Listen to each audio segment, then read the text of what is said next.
2, 1, and we are live. Let's talk battle rap fresh off of Houston, H-Town, NOME. H-Town, baby. I'm hype, honestly. How wow, baby. I think the event lived up to the hype. I'm just going to get that out the way. Listen, man, you know what you're getting with Gnomes, man. Big names, bright lights, excitements, a couple of weird scenarios.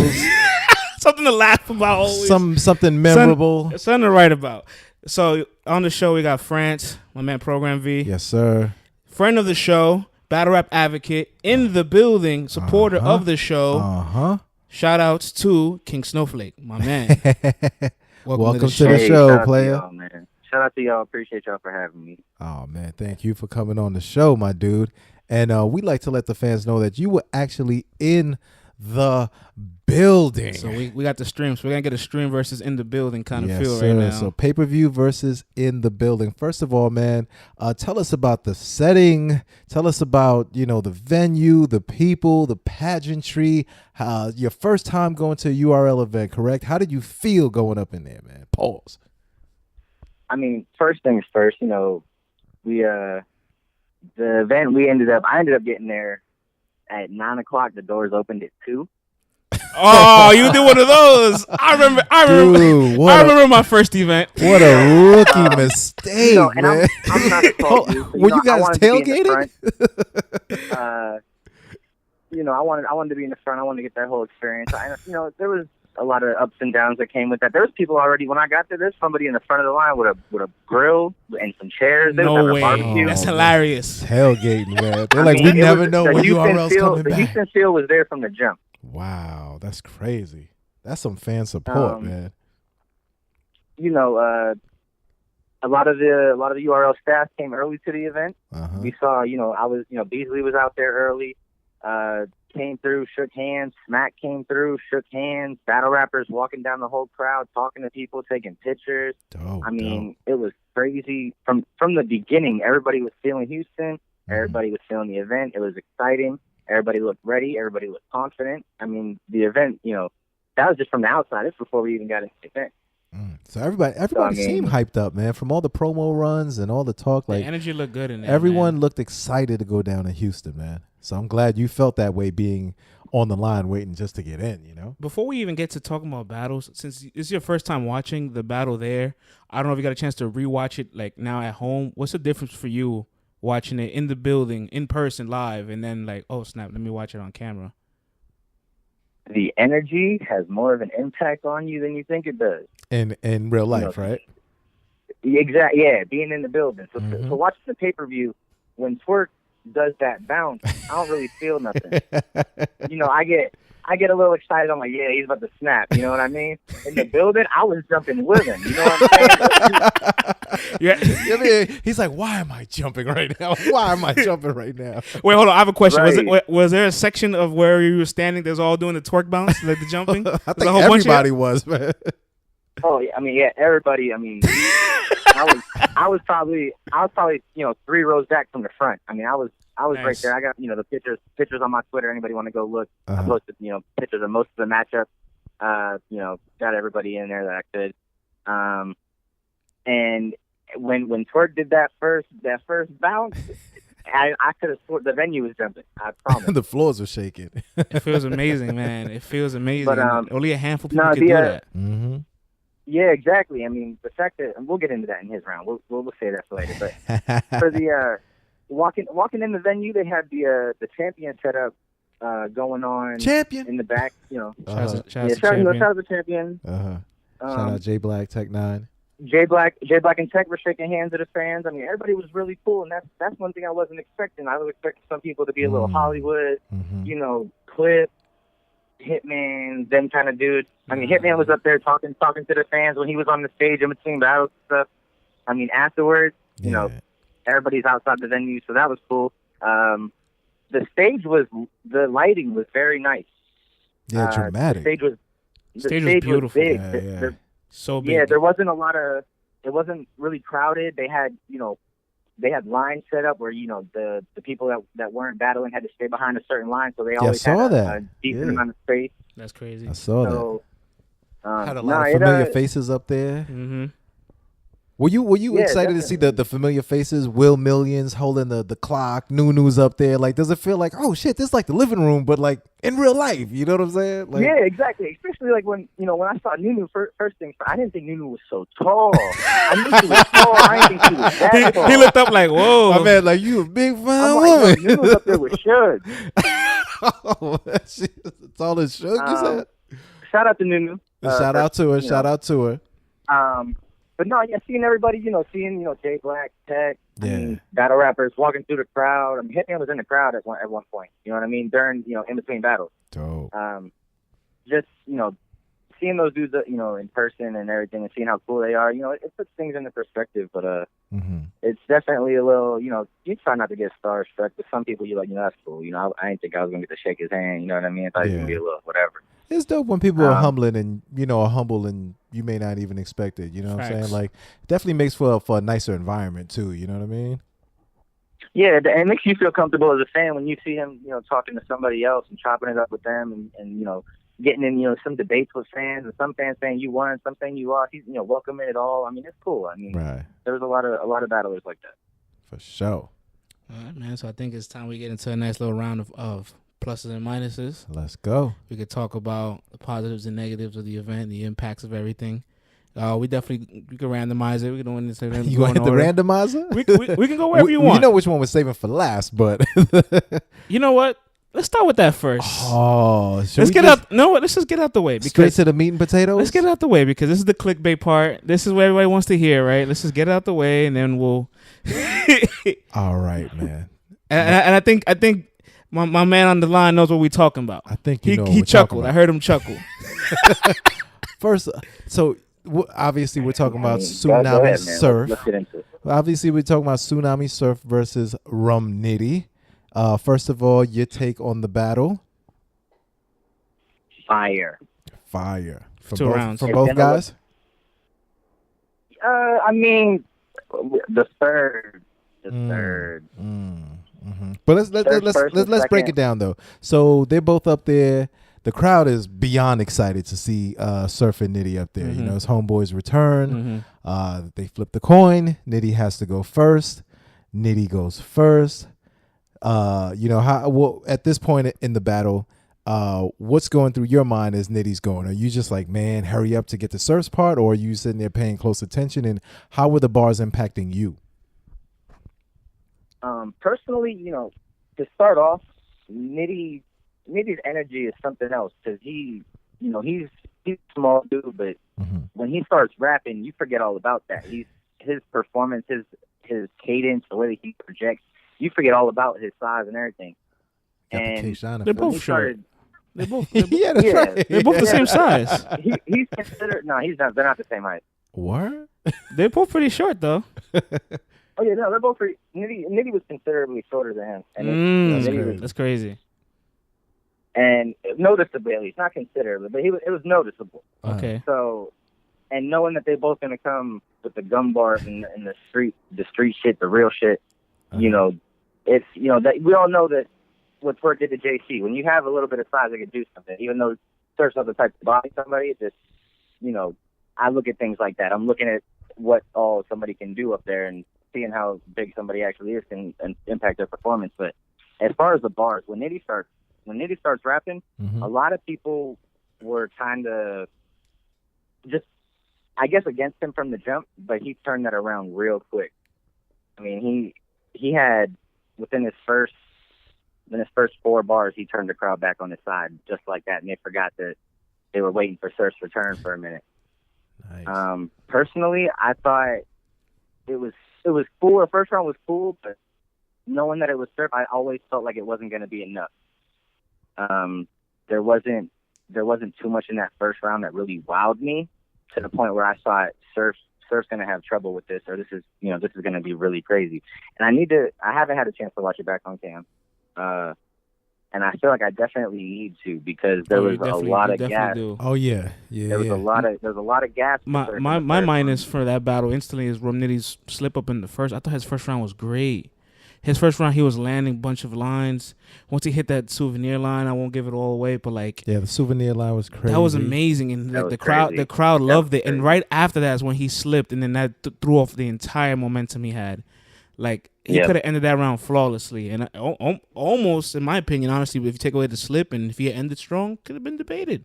Yeah, because he had stumbled after the Hawaiian punchline, which was also kind of fire. That shit was crazy. Yeah, because he started it off basically talking about how he's been studying him and stuff like that, and dope punchlines. The Houston I Like That song reference, the Intake Manifold.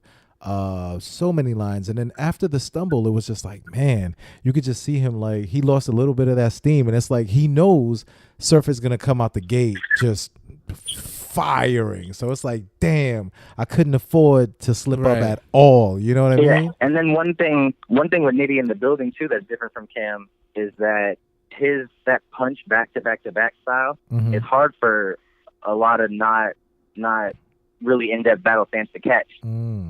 So he's aware of that.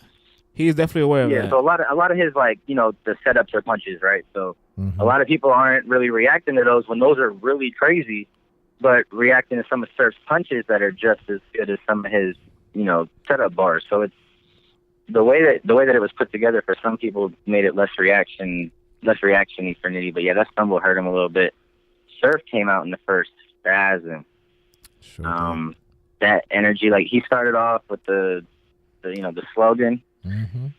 First thing everybody I hear when I touch down, and everybody just that's a minus off rip. Y'all say, didn't finish the slogan. What happened there? Yo, that's a long ass slogan. That was foreshadowing. That's a long slogan. That was foreshadowing. He didn't finish the slogan either. No, he started it, and then the crowd finished it for him. Everybody. But they died out at the end. Yeah. I thought he was gonna switch it up, like on some second I touch down and hear the West Coast grooving, and that would have made me have to listen to you. And the crowd would have rocked with the first line. He would have said West Coast, and then we're like, oh, now we gotta hear this is different. Nah, he went straight into it. Yeah, man. I was hoping for something like that too, or even like the South or something, you know. Yeah, something. I thought he was gonna customize it just a little bit more, or whatever. Yeah, I agree, but either way, it was still cool. It was a little tone setter for the round. So let me ask you a question. Do you follow battle rap stats on Twitter? I do. Let me give you some stats from the battle that he dropped, because this was a very controversial battle. So he had to get in his bag and give us the analytics. Round 1. Okay, shout out to battle rap stats. Yeah, shout out to battle rap stats, my guy. Go follow him. Round 1, Rum Nitty spits a total of 4 minutes and 10 seconds rap time. He's on the stage for 6 minutes. Surf is on the stage for 9 minutes and 23 seconds and spits a total of 7 minutes and 20 seconds of rap time. Spits 2 rounds. Damn near 2 rounds the first round. Of course he's going to win the first, clearly. 2 rounds in the first. Wow. And it doesn't even feel like that. It probably doesn't even feel like that because you're just riding the wave, no pun intended. But it's exciting because he's coming back, and B, it's fire material. So it's like when someone is shooting off fire material, you're not gonna cut him off. High performance, fire material, first time back, you're gonna give him a grace period, no matter how long he wants to rap. And it's fire. It's like that's gonna be a round that's damn near impossible to beat. Facts. You know what I mean? But his round was super fire though. You know, he starts it off by comparing Nitty's loss to John the Don to him, you know, almost losing a bunch of time, to like his legal situations and all that. Dope Harry Potter bars. You know, he's going through a bunch of crazy punches, Bill Cosby bars, more fire gun bars. Star Wars scheme was fire because I like the schemes. Only Surf could get away with a Star Wars scheme. But it was fire because it was going in like real life situations. Like we said, it wasn't just a list of things. It was like, you know what I mean? Like, I love that Surf got in his nerd. Was smooth. Surf got in his nerd bag for this battle. I loved it. His nerd bag, right? The Star Wars bars, the X-Men bars. Right. Do you know what I mean? But it was fire. Well, tell me about the feeling of being in the crowd. Like, so what was it? How electrifying was it when he was spitting that first round?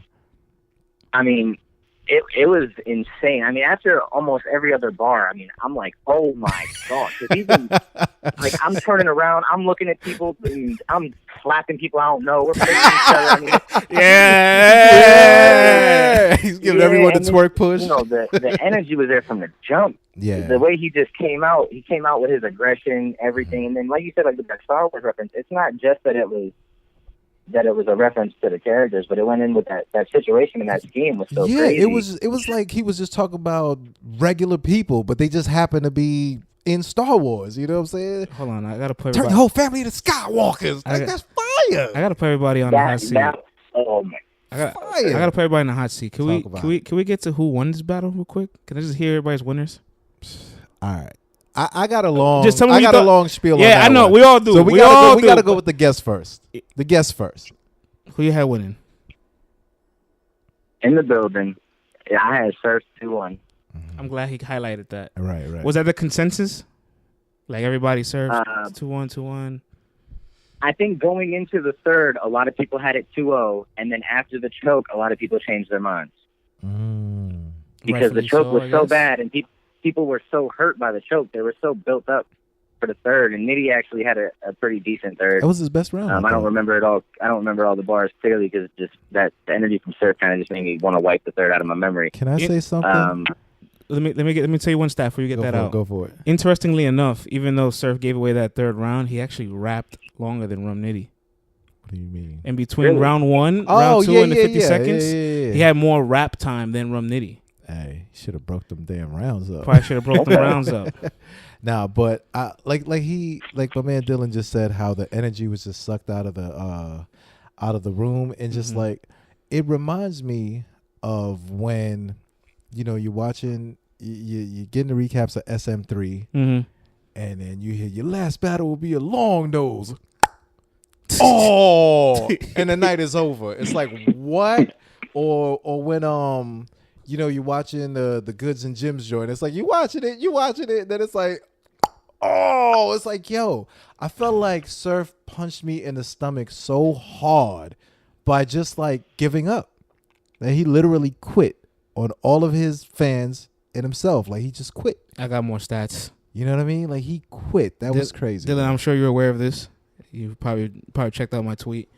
And I got a lot of backlash for it, unfortunately. But I was just wanting to state out a fact. I wasn't necessarily saying if Surf won or lost, but in his last 5 individual consecutive battles, he's choked. Yeah, and he hasn't finished the battle.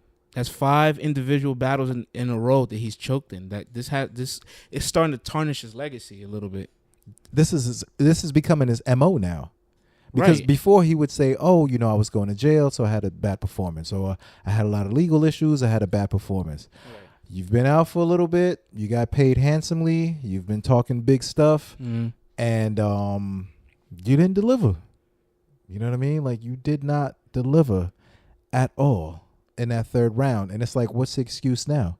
And if it's happening in your last 5 battles, this isn't just something that's just, oh, I had a lot going on. This is what you do now. Dylan, I got more stats. I got more stats. Stats all night, brother. Hey, I like stats. I'm a very analytical person, so I Surf has, especially since I didn't get to watch it on cam yet. I'm glad because Surf has a total of 22 battles, and he is choked in 6 of them, which is close to 1/3 of his career. Yikes! 1/3 of his body catalog of work. Well, it's making sense now because now he's only he's leaving out 1/3 of every battle. That was fire. Ball. That was fire. He's leaving out 1/3 of every battle. Yo, that's an angle. Speaking of analytics, right? I did some analytics myself. I had the calculator out, right? Let me hear it. And Surf was saying, hey, I get about 20. You know what I'm saying? I might take 17 if we cool, or I might do like a 5 battle thing where I take 14 and a half, right? Well, let's say he put it out there. By the way, he put it out there. Ain't nobody pocket watching. He put it out there. Right. You know what I'm saying? And I'm like, damn, let's say Uncle Smack was cool and gave him 20 for the comeback. Get 10 around. So check this out, right? Right. He just caught it. If he does that for 2 battles, that's 13,000 cash that he got paid to not perform for. You know what I'm saying? Like this stuff starts to add up, B. You're paid to perform. You're not paid exactly to win. You know what I mean? Battle, That's what I'm saying. So if you're not coming with a third at all, it's like, bruh, like this is kind of crazy after a while. But the craziest thing is he did win the battle, right? I don't know. We all have him winning it. I don't. It just doesn't feel like a win. I looked at it again. Right. It is closer. Right. And this all depends on how you judge a battle, right? Mm-hmm. If you're judging a battle based upon going back and forth, being direct, including your opponent into the battle, incorporating your opponent, breaking something, addressing your opponent, then if you're a person who judges battles like that, then Nitty won the battle 2-1. Because Surf's second round was what? An X-Men scheme. We've heard X-Men schemes over and over again. And then a dog, air quotes, rebuttal. Dylan, do you think it was a rebuttal? Like when you was watching, you're like, "Oh my God, Surf can freestyle like this." Or you said dog. You said something about a dog. He said dog. Dog. He said something about a dog, right? Yeah. Pekingese. I mean, he had a whole dog scheme. I mean, it. 2 nines pointed at both of your sister's kids. You Pekingese. Freestyle all them damn dog bars. And that's what I was saying. Like, it sounded almost like too much to be that would be a crazy rebuttal, right? Like that would. And how many bars was that? That was at least 10. Like, how many bars was that? Look. Before we question if it was or wasn't a freestyle, the thing is that he's not known for doing that already. So that would be odd that you do that, and then your third round, you just stumbled and give away the round. What? And the people that have freestyled rounds, like DNA, Chef Trez, Bangs, like they do that on a regular, but they have a long body of work of doing that. So we can see it from those guys. He hasn't done that, so it's kind of like, I don't know, maybe pull a little old trick, a little vet trick. I mean, hey, I saw a little 15-minute of fame interview. Uncle Ra was talking to Nitty, and I put on my little bifocals. I squinted with one eye. My ears perked up. Right. When Nitty was like, he and Surf talked about a way that they can make the battle a classic. You know what I'm saying? This is online. This is online. This is on 15 Minutes of Fame. You know what I'm saying? Dylan, have you seen this? I haven't seen this yet. I have not. Now, he didn't say, hey, we sat down and said, this is what I'm going to say, and this is what I'm going to say in response to that. But, if you've been around long enough and you understand this is a business and battle rap can work a lot like wrestling sometimes, if someone can say, hey, just remember dog, make something out of that. These guys are skilled enough to say, okay, I could come up with something about that. Doesn't mean that we're sharing information about what our lyrics are necessarily, but you know what I mean? But in a way, you can set things up to where you put a strong point out there. I just want to be sure that we can. I gotta see this online. We can play it. we can add it on later on. We can share it with the people. You know what I'm saying? We'll add a link to that. But like I said, it's for you to infer that. It's for you to look into that. You know what I mean? Because there's been situations before where I remember the Hitman battle where Surf is like, hey, I want the old Hitman with the rope chain and the wife beater holla. Then Holla starts rapping. He unzips his jacket and he's got a rope chain and a wife beater. You know what I mean? Facts. You know what I'm saying? So, right. It's kind of interesting, man. But second round is going. Crowd is just as excited. What's the feel like in the building? It's still pretty good, but that in the second round is when I realized that to really judge it, I'm gonna need to watch it on cam, just because I felt like I didn't get to feel a lot of Nitty's bars as much. When the rest of the building has a certain energy for Surf, it takes a little bit away from me. And some of his bars felt a little different just because of that, but it was a lot closer. But giving the third away made this battle debatable, honestly. It ruined the classic factor as well. It can never be it called gave that. people a reason to debate now. They have something to say. And so he automatically has a round. Now they can debate the first or they can debate the second. Absolutely. If you nitpick bars, you can make a case for Nitty. A big negative, I guess, or minus I would take away from the battle is that Surf won, but hurt his stock with the quote-unquote win. Yeah. That's how I feel, honestly. Like it definitely like it left a sour taste because like and before people say, oh, we're hating on surf, we're attacking surf, like nah, man, I've been watching surf for 10 years. I've watched surf in Block City 2009 against Young Ill. All these years I've been riding with surf, you know, like no pun intended, but it's just after a while, like how long do we tolerate this? And it is we have what it is, where's man. the accountability? Nobody's bigger than the culture, and it's like, yo, if we as a culture just like let it slide, it's cool, it's all good, you start to breed a weaker breed of MCs and people who just become, you know, complacent. People who just like babies. It can unmotivate people too. Absolutely. You know, you got guys who are out here busting their ass, and you know, you got Smack saying, "Hey, man, it's cool. I got what I needed out of you." Look, man. You know what I'm saying? Surf's legacy as a whole is that he has, like I said, 22 battles. Maybe about 10 of them are classics, right?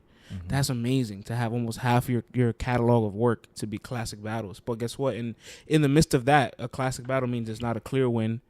Your only dominant wins against Bricks, and it was a 1 round. So right. what we're gonna do with that?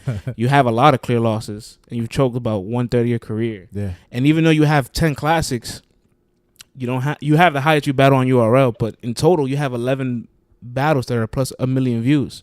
Arsenal has 21, Clips has 19, DNA has 19, Hitman has 15, Rock has 13. These people have more battles that are 1 million plus views than you. And some of these guys are winning in their battles. Yeah. So after a while, it's like, okay, you got to take away the win factor. His legacy is not for winning. His legacy is creating classic debatables. But if his legacy is now starting to come about chokes, it starts to take a stain. Yeah, and this is a battle that he could have clearly won. I feel like that 3rd round from Nitty was very could have been his first 30. Yeah. Yeah, and I tweeted that I was disappointed that Surf couldn't get. He showed us once again that he can't get a clear 30. That it just doesn't. It's not something he does. But my thing with the choke is whatever we decide as a fan base to ridicule or to whatever, we got to be consistent. So whatever we feel about this Surf and Nitty, we got to feel about Twerk and Burke, because Twerk very similar. Choke in the 1st round. I thought he won the next 2 rounds. I watched it 7 times. Wow, I give that battle a verb anyway. Well, but Twerk had the moment, so he's gonna win the war. Yeah. He had the bigger moment, so that's fine. Yeah, and the thing is, Twerk closed out the. Here's the thing that we always say. Also, you can start off in your 1st round and have a choke and recover from that. Mm-hmm. But when you end the battle off with a choke that bad, like it takes a lot of points. And away I think from all the chokes out of the last 5, they've all been like at the end of the battle. Like him and Suge, the choke, and the battle kind of had to squabble. It's always in the 3rd. It's always in the 3rd. Verb, he just cut it off. He said fuck it. Out of here. With Rex, it was just a 1 rounder, so he cut it off, and that was the end of his opportunity to rap top and rum the 3rd round chokes. Listen, man, we just want some accountability. We want to see structure. We want to see 3-wheel rounds. That's all it is. Yeah, and I see a lot of people saying, "Oh, you guys didn't have that same energy for Lux." I'm like, okay, Lux did choke when he first came back, right? Webster Hall, it was he didn't finish with a choke. Right. It was overwhelming. You know what I mean? He did choke. He came back, great battle, but ever since then he hasn't choked.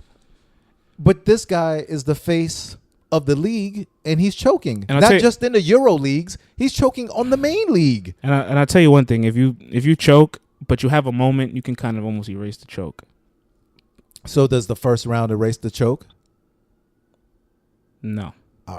You know what I mean? Definitely not. And actually, moments come in the 3rd round. Right. And if watching this battle over and over again, the more people watch that 2nd round of his, the less they're going to be impressed by the X-Men and the dog stuff. You know what I'm saying? They're going to nitpick. And he's not going at Nitty at all. You know what I'm saying? So it's like a lot of times people will get on other folks for not going at folks. I'm like, listen, I mean, you could rap about whatever you want to rap about, but I wouldn't mind if you rapped about your opponent.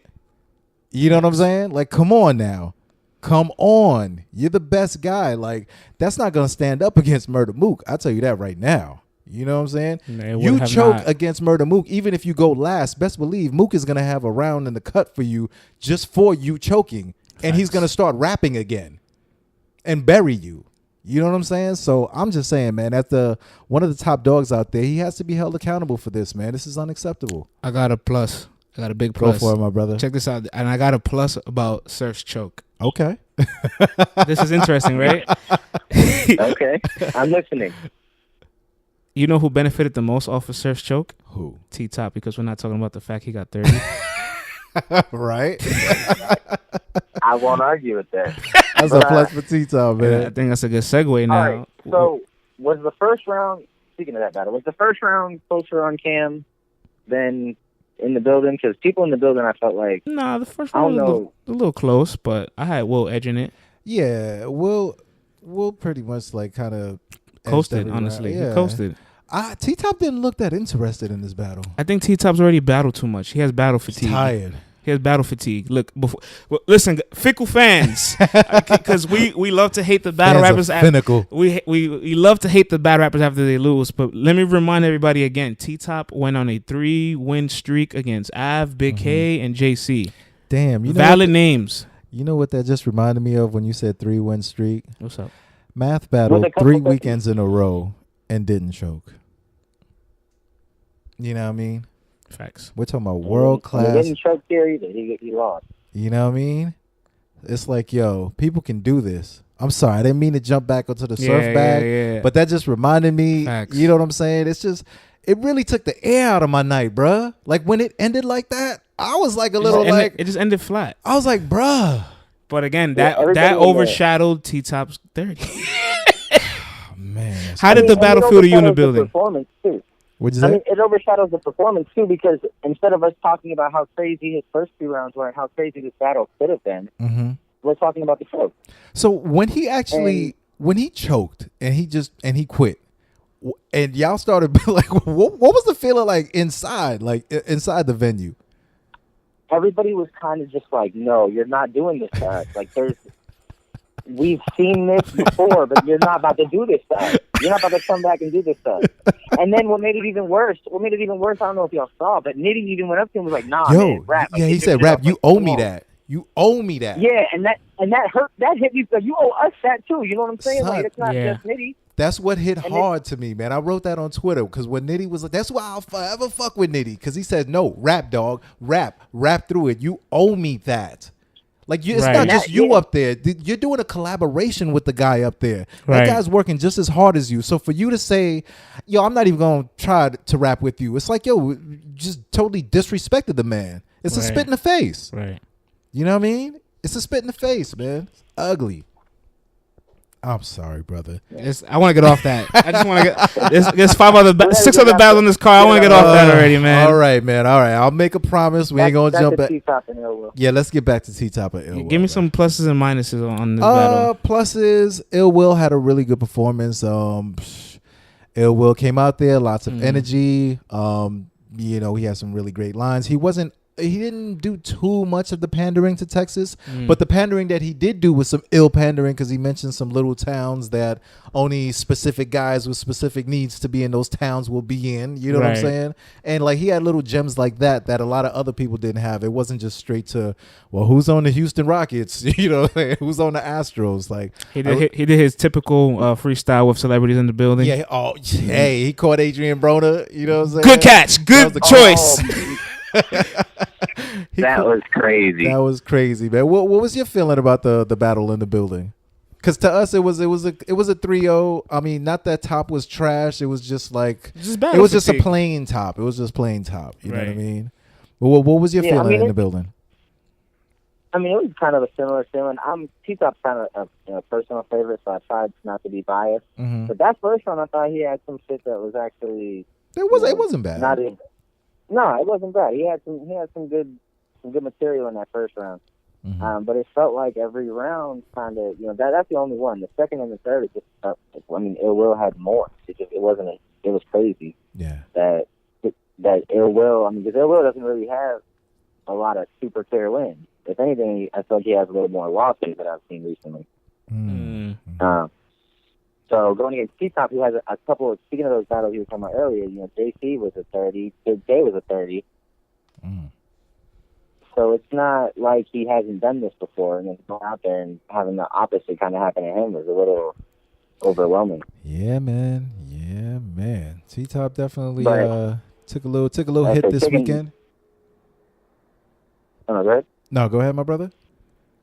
Oh, I was gonna say, taking nothing away from Ill Will, he was crazy. His energy and just everything that he brought to his bars. I mean, the rebuttal, that rebuttal was something, that was a room shaker too. Yes, sir. Especially man, since this is pretty simple. they brought him I got Will with the 30. Yeah. I just, as a whole, like, I just kind of want to just say to T-Top, really, like, I think it's time to take that small break. Mm-hmm.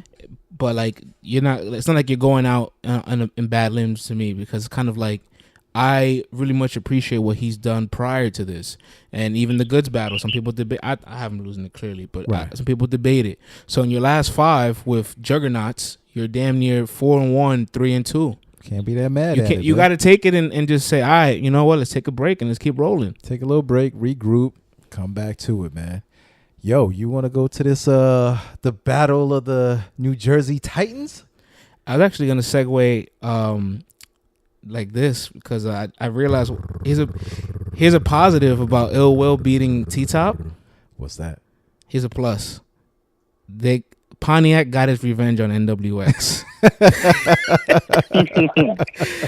Because Ill Will and DNA, that was bad. Yeah. K-Shine did JC bad. Yikes. T-Top did JC bad. Facts. They said, you know what, man, I'm tired of losing the NWX. We gonna say Will out there. Fuck it, right? It's Ill Will out there. And a plus about the champ, man. Second he walked in, that shit was electrifying. Yo, Dylan, give me a plus you have for DNA and JC. A plus for DNA and JC, they both did better than I was kind of expecting. Wow. as far as angles. I thought JC he's been battling a lot, and he's been losing a lot. Yeah, I had him in a losing streak before this. Yeah, so I mean, you got this many battles back to back. I wasn't sure if he's gonna have the material that he needed for a NOME. And he definitely did. I thought DNA, in his champ bag was gonna come out and do something crazy, but after the first, I mean, he kind of fell off a little bit, and JC picked up, and DNA coming out with the robe and the champ belt, doing his thing just like he's been doing on social media. I mean, people were feeling it. It was cool in the building. It was exciting because I don't think people were expecting. On the pay-per-view, you got any plus and minuses in here? Oh yeah, the plus was DNA brought his character to life. That was crazy. Like, his first round, I don't know about on your TV, but on my TV looked like it was on fire. Right. Like that shit was electric. To me, it felt like what he was trying to do to Ill Will. He literally tried to Ill Will JC. He tried to get JC out of here in the first round. I said that. I said he's going to try to air out the room. I think he planned to go second, because if he had gone second, he would have instantly aired out JC's first, obviously, and he would have put pressure for JC to deliver in the second. To come back bigger in the second and stronger. But it just kind of backfired. Yo, after that first, man, it just fell off dramatically. What was it like in the building when they loved DNA so much one round and they hated him the next? You finicky fans. They're finical. Ficky. And I feel like it was warranted too, just because some of it just wasn't there. I mean, yeah, I would say that the boos were all warranted. Almost every battle had boos in it. Let me ask you, did you boo at any point during the night? Oh, nobody. I did not boo. He said, he said, nobody. Nobody around me, and I don't think anybody in the first 3 to 4 rows booed at all. All the boos really came from the back of the venue. That's hilarious. Some VIP people who didn't have couches or chairs. They're like, bad enough we can't see you. We just hearing some boo. bullshit. Boo. Right. I fuck with the boo birds, that's where a lot of the boos came from, was the back. People in the front, we kind of just, I mean, a lot of us were there early chopping up battles. We know that sometimes not every bar is going to win. That's the thing with the battle. See, the battle rappers come out chopping up with the people in the front, so that the people in the front be like, "Oh man, he cool. I can't boo him, man. He cool." We was just chopping it up for like 10 minutes. I'm not gonna boo him now. Mm-hmm. Yeah, right, like give him a chance to get into the next one, because then you have things like, we'll get into the trailer I got later, but then you have times when people cheer for something they didn't hear, or they boo for something they didn't hear, and then they cheer for it when they hear it. Right. I think I have think I have a Cole plus minus here. Go for it. Where it's the same subject, but both people get different results. I got to give a big plus to JC's round structure because he was aware of his weakness. He was aware of what DNA's strength was. And he just said, I'm just going to do what I can to combat it. But I'm going to plan for the entire battle. Man, I had one minus here also.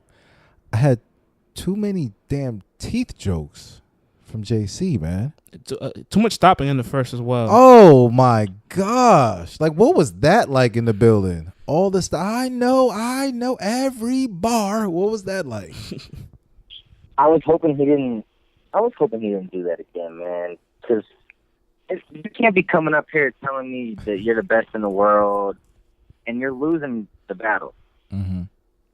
You know what I mean? So then coming into this, I'm like, all right, he's not going to be doing that no more because it clearly hasn't been working out for him. And then every bar, and we hear you. Every bar. Yo, I'm not. But you know what, though, man? I know JC, his pen game is crazy, but I didn't really feel like there was anything that crazy in this battle. DNA's pen got way better. Yeah, but then he. No, we're not gonna bypass that. His pen DNA's pen got way better. In the first, I was impressed. Yes, in the first. But then the champ started drinking that damn champagne. And the champ must have got drunk because the champ had no bars in the second and the third round. It was just like, DNA, what are you doing up there, bro? And that's my man. Like, I rock with DNA. And my minus for DNA was with the same plus I have for JC round structure. Yeah. JC did his round structure to stay consistent and alive the whole battle for any wave of DNA's explosions. And DNA's round structures was kind of like, I'm gonna get him out here in the first, and I can experiment kind of on the rest, and then I can freestyle. Gosh, and you know, you're right, you are a good freestyler, but it backfired. I guess inherently taking risks itself is something one big plus minus, right? Yeah, and it's like, damn, that could have worked out really well, but it just fell completely flat with bringing Tech out and Tech asking him questions.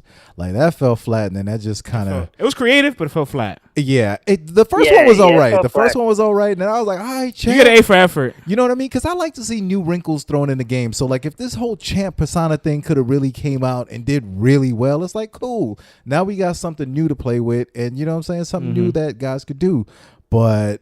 you know, one plus I did have was JC finally turned up and showed some personality and some character other than being a lyrical robot. He grabbed the champagne out of somebody's hand, took it, started walking around, and you saw his confidence rise through the roof, man. That was great. He became like 7 feet tall once he grabbed the champagne. That was great. I wish he would have either drank it or poured it out or something. He gave it back to whoever he took it from. But in that moment, he stole the thunder from DNA also. And he had a better second anyway.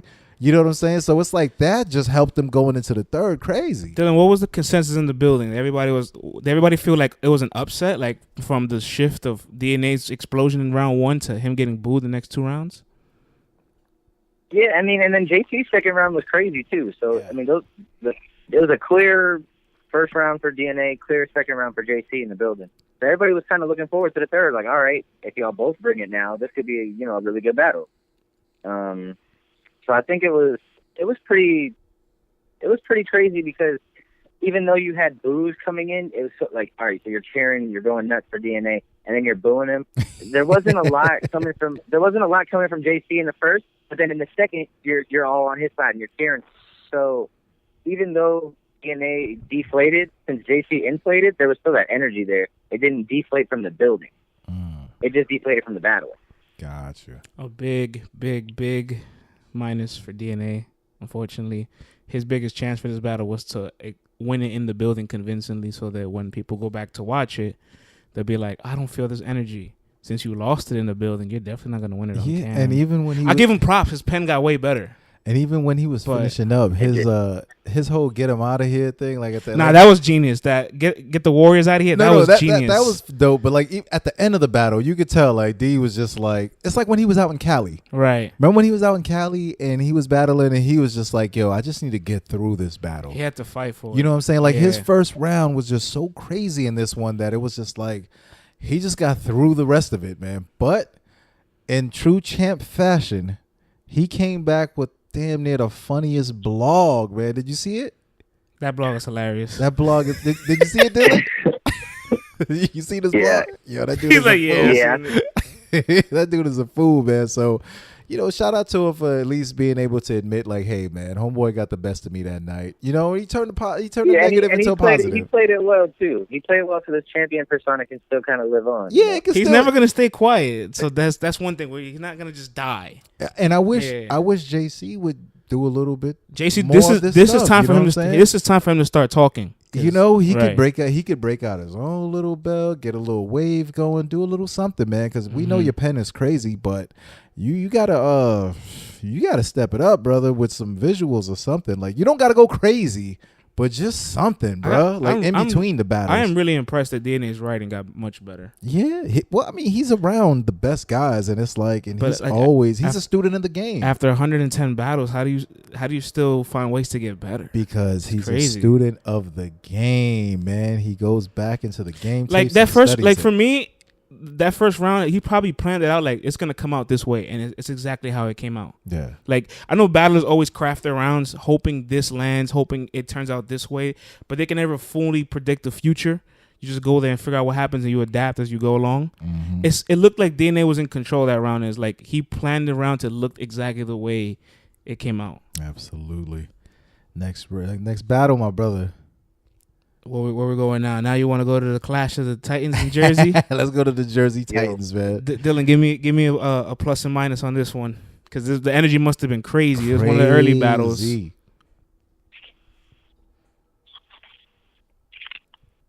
going to your notes, brother? I think we lost him. Dylan, you on the phone? Yo, Dylan. Oh, I think we might have lost him. You want to call him back? I'll definitely give him a call back. But in the meantime. In between time. All right, so let me get to it then.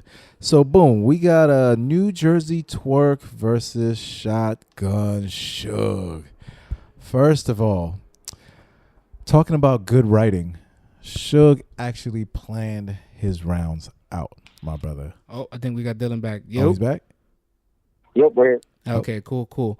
So we talking about Shotgun Suge and Twerk now, and you were saying, V, that Shotgun Suge what? Speaking of writing out rounds, Suge's rounds were actually planned out, crafted just for Twerk. He had structure to these rounds.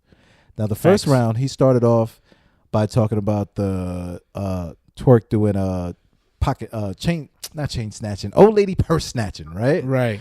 But that's not him just saying that to say that. He's setting that up to end his round with him getting him back for snatching, pocketbooks by snatching his pockets and all that. And Suge is also... He was calculated. Very calculated. Right. Showing him the ropes. A lot of dope schemes, a lot of dope sports schemes. The Raymond Felton joint, you know what I'm saying? Then what was kind of dope was fire. That was fire. Suge had a lot of fire lines. We're not going to get too crazy into the... Right. Go get the pay-per-view, check them out. What I did like, though, is that he set up the pocket snatching with the light dunk, because everyone's expecting the dunk or the move. So, he got, I'll dunk on you or whatever. And it wasn't like the super craziest dunks. Right. And then he comes out of nowhere with the sneaky pocket snatch, you know what I'm saying? And it connected his first bar to his last bar, which if you think about it, he threaded that whole thing all the way through, man. That was pretty well crafted. This is a very strategic Suge. What was the energy like when the battle first started for you, Dylan, in the building? Since it was one of the early battles.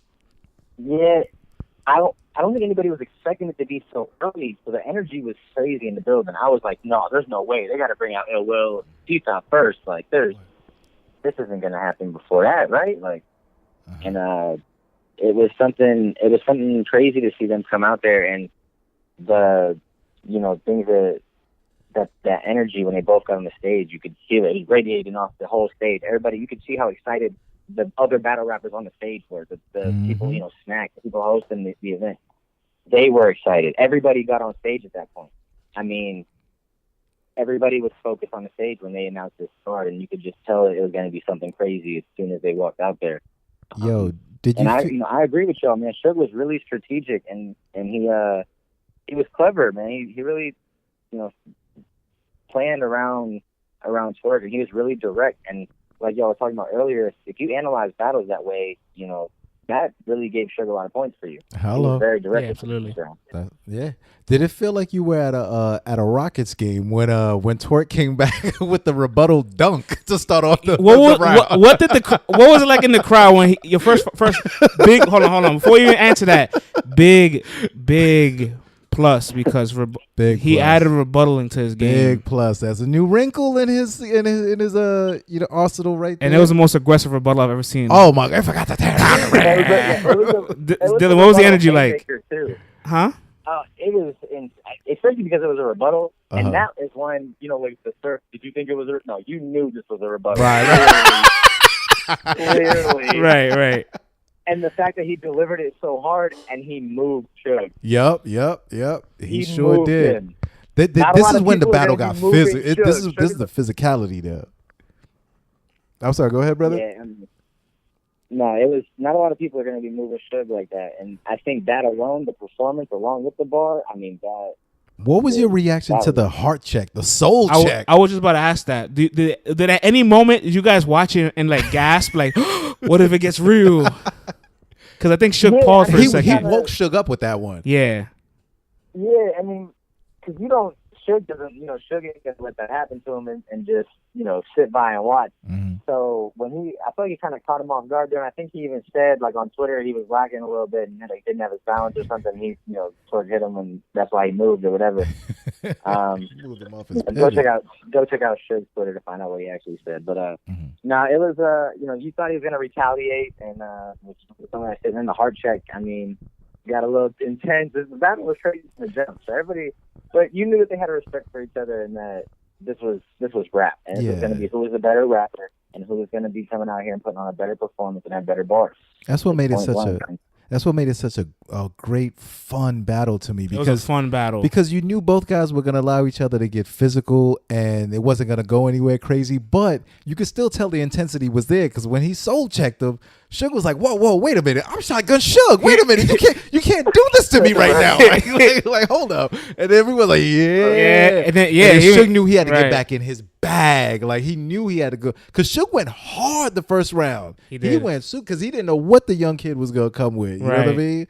Suge went hard, man. I think a lot of people, there's a consensus right now that they have Twerk winning is a large consensus, but it's they have to keep watching the battle. No, but it's like a Twerk did great, but Suge did great too kind of win. Yeah. So just a lot of people win-win. A lot of people, it's a win-win. It's a plus. A lot of people just feel like what Twerk did and like those things he added, and a little bit of like extra juice he took it up to. You know what I'm saying? And you know what?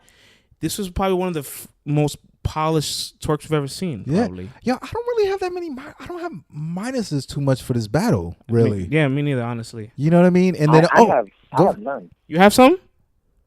No, I got no minuses for this battle. Oh, you know what I did like also? This is also battle of the night. Yeah, so. Here's another plus.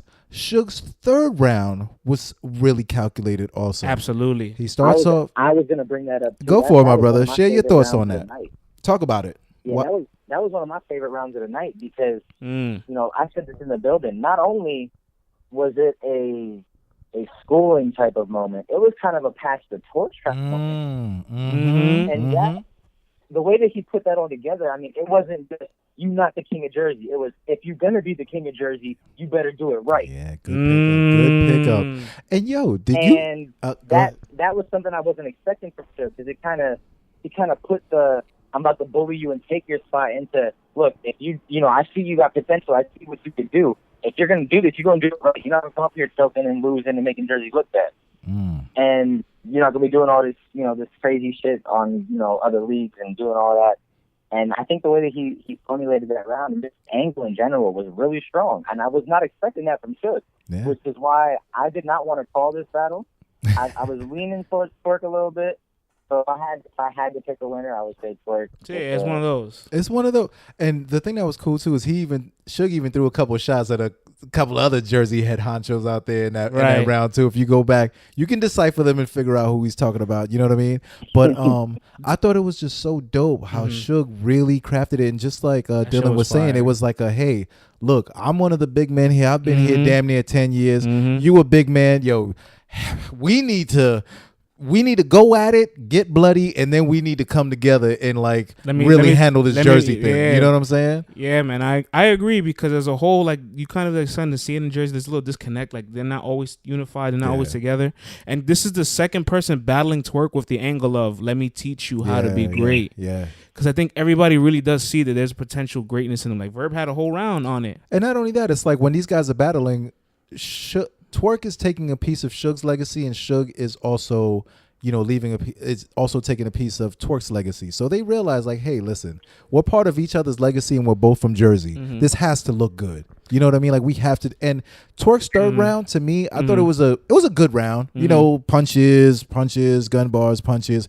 His strapped in was really fire. So I can see how, like, when you end on such a high note, right? It's like, oh my God, this is the last thing hard, I heard. It's later hard for that schooling Suge was giving him. Right, you know what I'm saying? The life flash, that's it. But go back and watch this battle. Both guys did great. Whoever you say won, nobody's mad at the other. Dylan, I'm gonna put you on the hot seat. 500 degrees. I'm gonna put you on the hot seat. I got a question. So somebody threw a shot at Twerk, and Twerk threw a shot at somebody. Loso threw a shot at Twerk, and Twerk threw a shot at Surf. Do you think that Twerk that night beats both those guys? Ooh. He's like, this seat's too hot. He's sweating already. You know, that night with Surf choking in the third, so if we're saying that night, with Twerk's third, like the way it is, giving him that round automatically. His first is definitely going to be up there with Surf's, and then it'll be more tailored to him too. So I think Twerk at this level could definitely beat Loso. I agree. I don't want to get too deep into that, and he could have beat the Surf that was there that night, especially since the Surf that night didn't even have 3-4 rounds. Yeah, that I could agree with. So then it makes a really strong case for him now to slowly start saying, "Yo, I'm the A side in things." Pretty much, right? You know what I'm saying? Like, I'm the A side. I'm the one that's gonna like set up this match. I'll create the match when I want to create. And it's funny, we all remember DNA was saying that Twerk ducked him for NOME. You know, he didn't want to battle him on NOME, but even the champ wouldn't have survived that. Right. Crazy, man. Yeah, the champ would have got killed last night. He just hit you. You're like, damn, that's right. The champ would have got killed, my dude. But I believe in DNA to bring 3-4 rounds to Twerk. But yo, Twerk is hot right now. He's leading candidate for champion of the night. What you think of that, Dylan? I'm not mad at that at all. If you have Twerk winning that battle, his performance, the strapped in, and that's the crazy thing about the strapped in is with how crazy his rounds were. You almost forgot that the strapped in was there. And then when it came, it was like, oh shit, and then the strapped in was crazy. I feel like he transitioned into it like frustrated, like because he normally likes to like have his strap-ins built in with like a slick line that kind of like gets reaction. And everybody's reacting to that line. He screams out, "I'm strapped in." He gets a chance to like catch his breath. It's like he's almost tired of doing this time he was like, I didn't get the setup. I'm strapped in. And he just like sucked his teeth and just threw it out there like, fuck, I'll give it to you guys. Like, I know you all been waiting for it. I'll give it to you. That's and it. Starts jumping again. Right. Yo, you know what was another? I guess you could kind of feel that everybody was like, you know, like, where is it? Like, come on, let's hear it. Let's hear it. This is all really crazy, but where's the strapped in? It's kind of like Chadwick Boseman always doing the Wakanda X joint. He's like, yo, come on, man. Like, I'm not trying to do this Wakanda joint no more, man. Like, come on, man. Like, the movie's over. Leave me alone, man.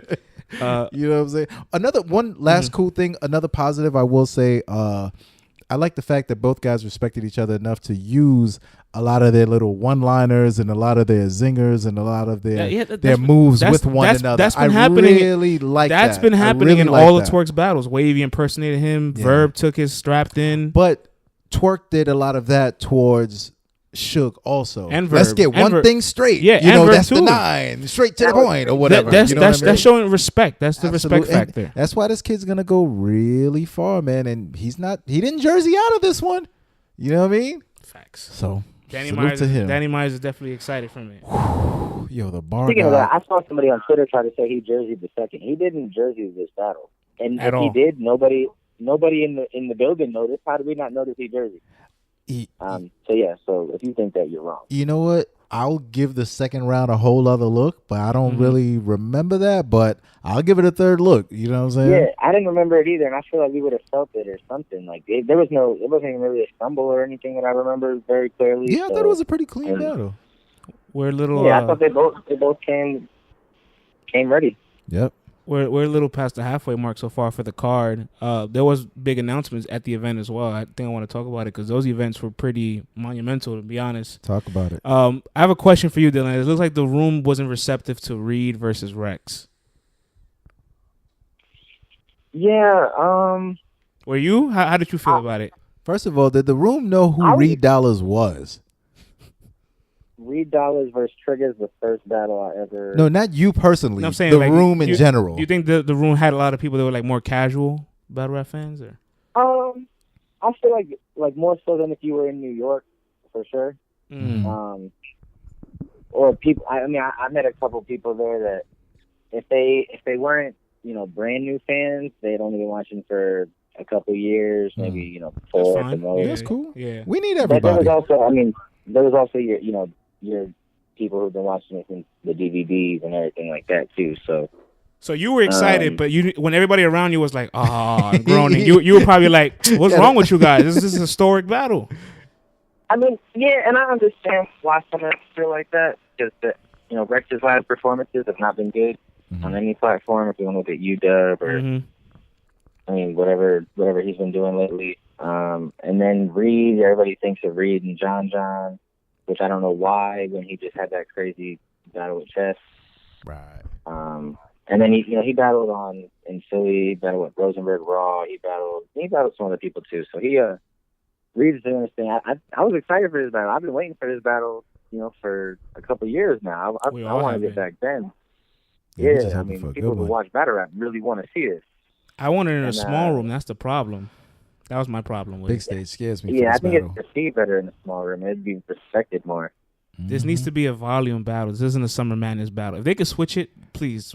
It's too late, man. Yeah, that ain't happening. It's too late. That ain't happening, man. You crazy. We've seen a lot of things, so I wouldn't pull it under my skin if they can do it. But maybe somebody might pull up with a lame injury, like late towards it. You know what I'm saying? Listen, man. Like, he's put that battle if you can. Please put that battle on the volume. We need that in the small room setting. I'm just being real. Yo, Dylan. It also seemed that like a lot of the time, Smack was like. It's like a game of tug of war with the crowd, man. Like, y'all ain't fucking with me. I ain't come all the way out here for this. He has crowd control like crazy. He commanded his respect. I'm like, one of these dudes is gonna gonna throw a beer can at his ass, man. Right. He was talking crazy. Like what was like? Was some of the people just shocked at how tired they were? Like, was it a fatigue factor? Was it the double cups? Like, why was it such a hard time for Smack to get the crowd on his side? I mean, I think it's a little bit of both. There's a lot of people out there that have been out there for a while. That right. Sure, how long is the event 9 a.m. I think. I mean, I knew what I was getting into, though. Right. So, you came prepared. I was ready for it, but I think there might have been some people that weren't too sure. Yeah. I'm not sure. I mean, there was a lot of smoke in the building. It almost. I mean, the venue was not warm when we walked in there, and it was a little hot by the time you got through some of the battles. Little fatigue, little battle fatigue, which is nothing new. Houston, y'all got to get used to that battle fatigue, man. That URL battle fatigue is something else. Another announcement. The URL is going to the UK. That's fucking big news. That deserves.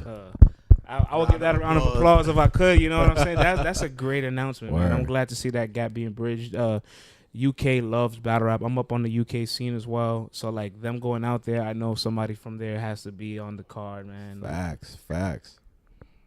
What you think of Summer Madness A being in London?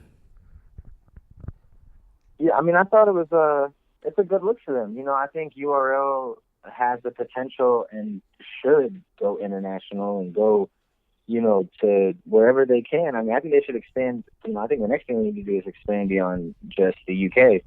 I know there are a lot of fans in Africa and South Africa. I see a lot of people on Twitter. There's people all over the world, and I think this is a big step for them. just like I thought them doing pay-per-views for every battle was a big step that was, a little late, but well deserving. And I think this is going to be a crazy event. Those fans are going to be really appreciative of URL being out there. They're gonna have a good time, and the battlers are gonna have a good time out there too. Yes, sir. I'm really happy for it. I think they picked a good battle for it out there. John and Hollow, both those guys can translate pretty well to that crowd. Hollow has battled out there already. Mm-hmm. John has he's battled Don't Fly. He battled Erg. Yeah. So people are familiar with him already. Yeah, man. So I think that's a great headliner for that environment, that area, that expansion, and everything. So I love the announcements personally. I was excited. Built-in grudge match. Yeah, it's gonna be dope. Next battle. Oh, and I think another good aspect of that is, so now when they do Summer Madness announcements, which Summer Madness are these battles going to be on? Yeah, there's a lot of announcements that come up too. Yeah, and they can be ambiguous with it. They can just say, Summer Madness announcement, da-da-da. They don't have to say Summer Madness 7 announcement, Summer Madness 8 announcement. I can hear the Summer Madness theme music in my head right now playing. Yeah. URL theme music is in my head. now I want to hear Now I want to hear how they will do for London. They're gonna keep the same. It's gonna be like some grime joint. Some grime joint. People chant to the baseball card. When I rhyme with the ting and I rhyme with the ting, time with the ting, when I rhyme with the ting. That's great, man. I hope Big Shaq's in the building. That'd be fire, man. That'd be dope. Now it's gonna be ill. It's gonna be ill. One way, I'll say this, man. URL, they for the most part they know what they're doing. If they're going somewhere, it's because they've researched it and it's gonna make sense, and they're gonna bring that energy and it's gonna be fire. So the UK's got a nice little treat coming their way in September, and hopefully we can get things together, bruh. You never know. You know what I'm saying? Right. But shall we move on to the rest of the card, my brother? Yeah, man. What's the next battle you want to tackle? We want to go something light or something heavy? I'll let Dylan pick the next battle. Dylan, you pick the next battle, Give me a plus and minus for it. All right, we can get into Loso versus Scotty. Ooh, all right, brother. So give me your plus and minuses. All right, pluses of this battle. It was one of the better PGs we've seen in a long time. Might have to think about that. It was good. No, it was a good PG, but there was some good PGs. No, I hear, but think about this too. The magnitude of the PG is completely different. That I agree with. You throw two PGs on that stage, you might see two deers in headlights just staring at each other, talking about, I got a gun so big, boo, and then battle's over. Right. This is crazy. Right. This is over 1,000, 13, 14, 1,500 people. That's major, man. That's crazy. But talk about that battle. Your hometown hero, Scotty's up there. Loso's up there. What's the first battle of the night? What's the feeling, man? Have you had your drinks already by this point? Are you saucy? How are you feeling by this point? You've been there since 9 a.m. Talk to me, brother. I mean, I'm a little lit. I did my thing here before this battle. I was when they... Tech 9 gets up there getting ready. I'm like, let me get situated. Throwing your H's up. Right. So we did our thing up in the building. I think the energy was crazy because people weren't too fatigued. Yeah, like you said, the better our fatigue gets to you. But everybody was, ready for the first battle, knowing that it was going to be Loso and Scotty. And I think there was a lot of people who were surprised by Loso's performance in the building. Really? I feel like a lot of people also expected this. I mean, I think a lot of people, I didn't know. I don't think there was people there that were too familiar with Loso. Wow.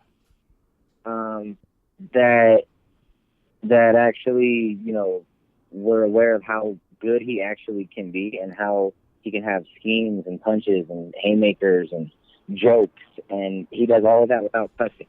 Yeah. And that's one thing that I think some people kind of overlook. It's easy to throw in some filler words into a round, and he does all that without cussing or anything. But that battle, it came out, it was crazy. I mean, Loso's first round, he hot the whole way through. The first 4 bars he said everybody was going crazy. He's like, it's going to be a long night for you. He's looking at Scotty like, you're not ready for it. He was rocking that first. So he landed his first haymaker. I know he had to say it himself. I told all of you mother flowers. Mickey Fickies. Word, man. His first round was crazy. Yeah, and then, my thing is, Scotty's first round was really good. I think it was... It's debatable for a lot of people. Scotty's honestly. first round was dope. I thought I watched it on. I'm glad they still have this one up on the YouTube. So if y'all hurry up and go catch that. Crazy battle. But so I rewatched it, and I thought the first was debatable. Because Scotty actually had a lot more punches. I mean, the setups took a little longer to get there. Mm-hmm. But after he got a couple of the longer setups out of the way, he came in with some 2-bar setups. And, some things that were just, some more back-to-back, some harder punching stuff. And I think it made the first round a really good round from both of them. I had Loso with, like, the slight edge in the building. Mm-hmm. I had Loso 1-0, but on cam, I mean, I'm not about to. I got some Houston bias, so we're not even. Wait, but you know what? Houston, you guys booed the hometown hero. Yeah. We don't care. Yeah, there's no... Son, we don't care. There was no picks that night. Everybody get it. But did you guys feel at one point in the night, like maybe like after the second battle, you're like, all right, Houston Rocket Bar, tipping on 4-4, Paul Wall, Mike. If you're gonna throw these balls, you're just trying to. For sure. I mean, by the end of the night, a Houston scheme the Houston scheme wasn't better than Loso's. It didn't count at that point. Oh man! And then Charlie came out with his joint. Because Loso's some of his Houston schemes. I mean, he set it off, right? So if you're not beating that, get it out of here.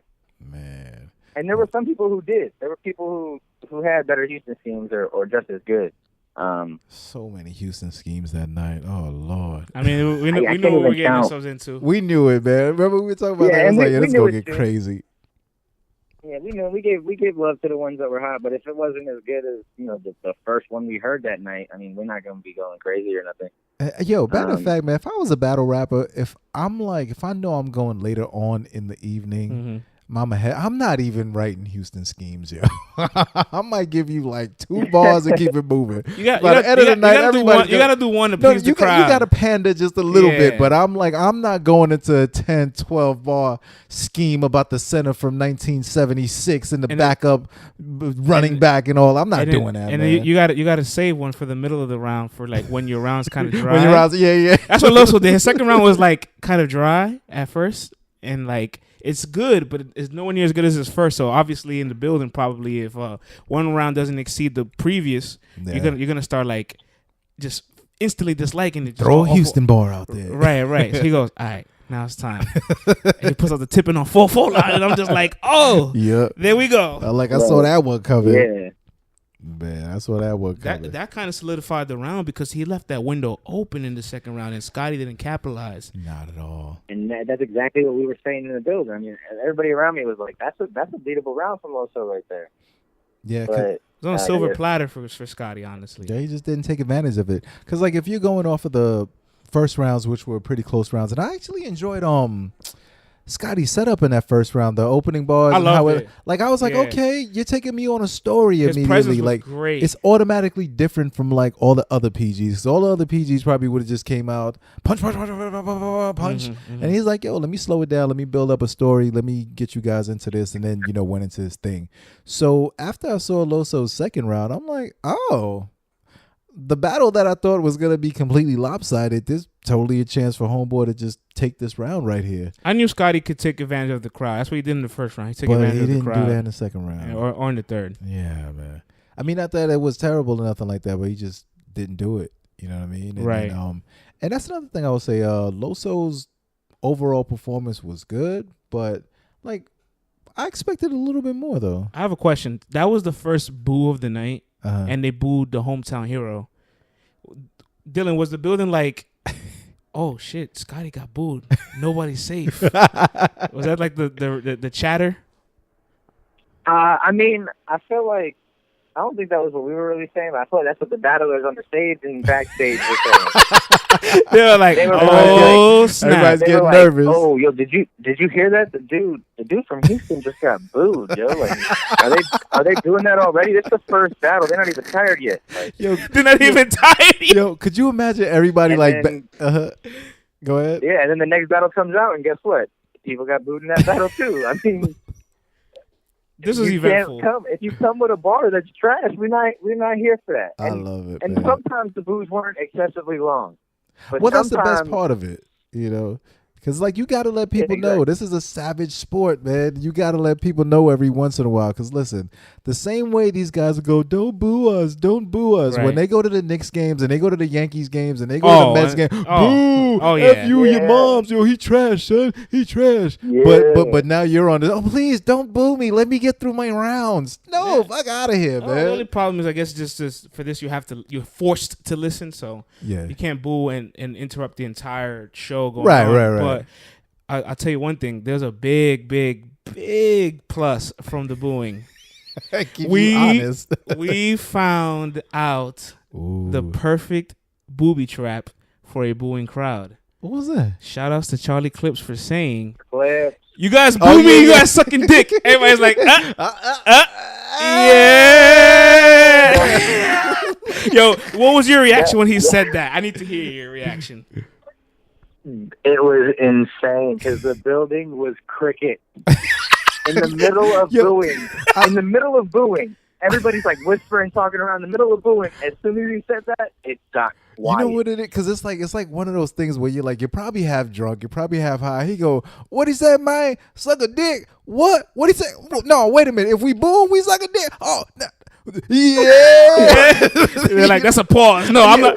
Nah, man, we don't suck no dick, man. Chill. That was genius.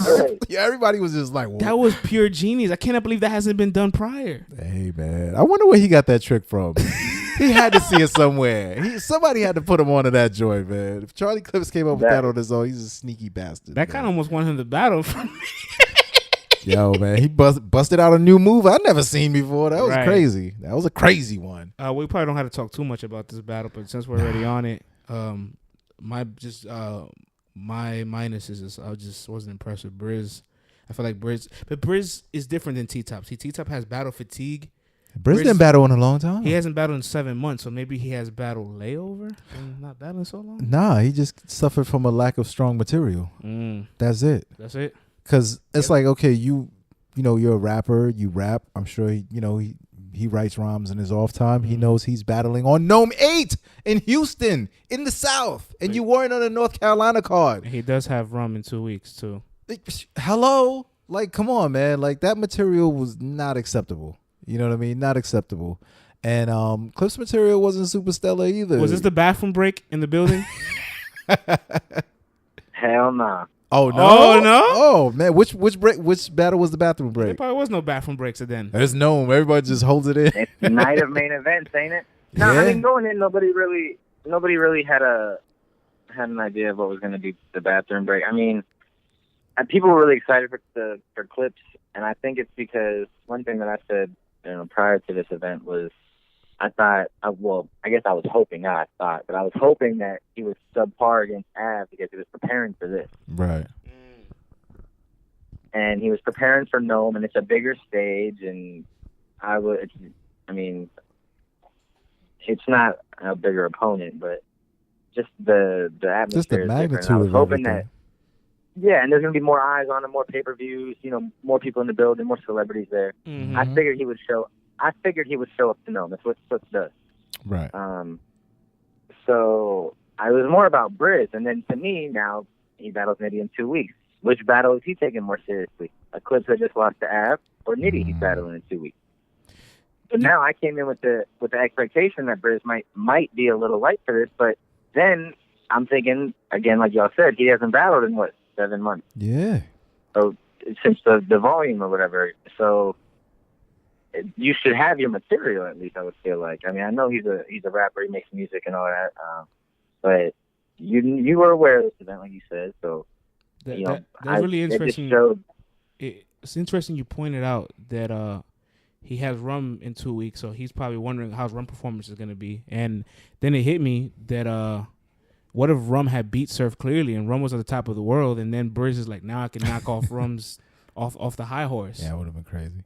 That would have been pretty interesting too. That would have been a good storyline. That would have been a big momentum shift as to, who's the best right now. You know what's funny though? Rum has a nice little storyline now. Yeah. He has things to talk about now. Yeah, absolutely. Now, people, when he tried to do the Tay-Rock angle in the battle, that was terrible. You know what I'm saying? But now, we know he's 99% gun bars, but now he can talk about this last situation with Surf that just happens. Slow the pace down a little bit. You know what I mean? Yeah. And really dig into it and give you a new wrinkle and show, you know what I'm saying? And some stuff to talk about. Whereas with Briz just had a lackluster battle. You know what I'm saying? And I know they're both not satisfied with their performance, so now they're probably motivated to say, let's make up for what just happened. Yeah. So it should be actually. Now I'm excited. I'm more excited now for Rum and Briz now that you pointed that out. Yeah, from the Rum side, especially this could be ill. This battle has more meaning to me now. Yeah, you know what I'm saying? I agree. Rum has to capitalize off of what just happened there. You know what I'm saying? And take that into the next battle and really give a nice spin to this thing. You know what I mean? Yeah, man. So. Moving on. So how did you call that particular battle, just for your final record there, Clips and Briz? I had it Clips 2-1, first and third. Listen to the enthusiasm in your voice. Briz got the second pretty clear. Moving on. Moving on. So let's get some more exciting battles. Which one? A battle of strategy. So we're on Cave Gang. We'll leave Briz now. We'll go to Tay-Rock and Goods. This was a battle of strategy, and I said that from the get. And Dylan, like the whole world jumped on me because I had Tay-Rock, and like the last couple of weeks, I said I'm going with Goods. Yeah. Everybody was like, "What? You're crazy!" Because Goods was losing that poll going into it 90-10. I think we saw how this battle was going to play out, and it played out how we thought it was going to play out. Man. It did. Like literally, it's kind of crazy. When you were watching it live, did you get the feel of like, wow, this is actually a surgical battle? Yeah, and it was actually because, going into this, I'm not the biggest fan of Goods. So I wasn't sure if it was going to live up to what everybody else was going to be. And when Goods came out and just the way that they angled at each other, and Rock's gonna do his gun bar thing. So seeing the way that Goods went about his rounds and made it, this was a great battle. This was planned his rounds out. Yo, you got to witness a Goods career performance live. You know that? Like that's the best Goods has ever been. Yeah, that's the best. That's a rarity. That's the best Goods. I thought the same thing, and I didn't want to overreact because I was in the building, but I thought that was the best Goods I've ever seen. Yeah. And I like if I'm not a fan of you, and all of a sudden I'm leaving this like, yo, Goods is crazy. I can't wait to see Goods now. Like he showed what's out. going on? That means something because I watch a lot of battle rap. I love the fact that in his second round he screamed out, "You thought I was gonna lay down?" Yeah. I did not come here to play. I've never seen him out of his character this aggressive. I ain't come here to play. Yelling, getting angry, being surgical in the same way. He was jumping around. Yo, it was a masterpiece, honestly. That was masterpiece theater right there. And to be honest, and the fact that like he took the second round from. All right, look, real quick. We got to break it down. We ain't even break it down yet. Real quick, like going back to JC DNA, right? JC said, I knew his first would be the strongest. I just wanted to prepare for all 3 rounds. So he kind of said, I might lose the first, but I'm going to stay solid consistently. Goods said, nah, he takes his second is his strongest. I want to steal the second round from him. Yeah. That means a lot to me, honestly. Yeah. And then not only that, Rock got booed for the first time in his career. A lot of history was made in NOME. Huh? In the second round, too, he got booed. Yeah. In his round. It threw all of us off. And then the fact that was Goods' best round to me, like you said, that's confidence if I've ever seen it, because that's his round.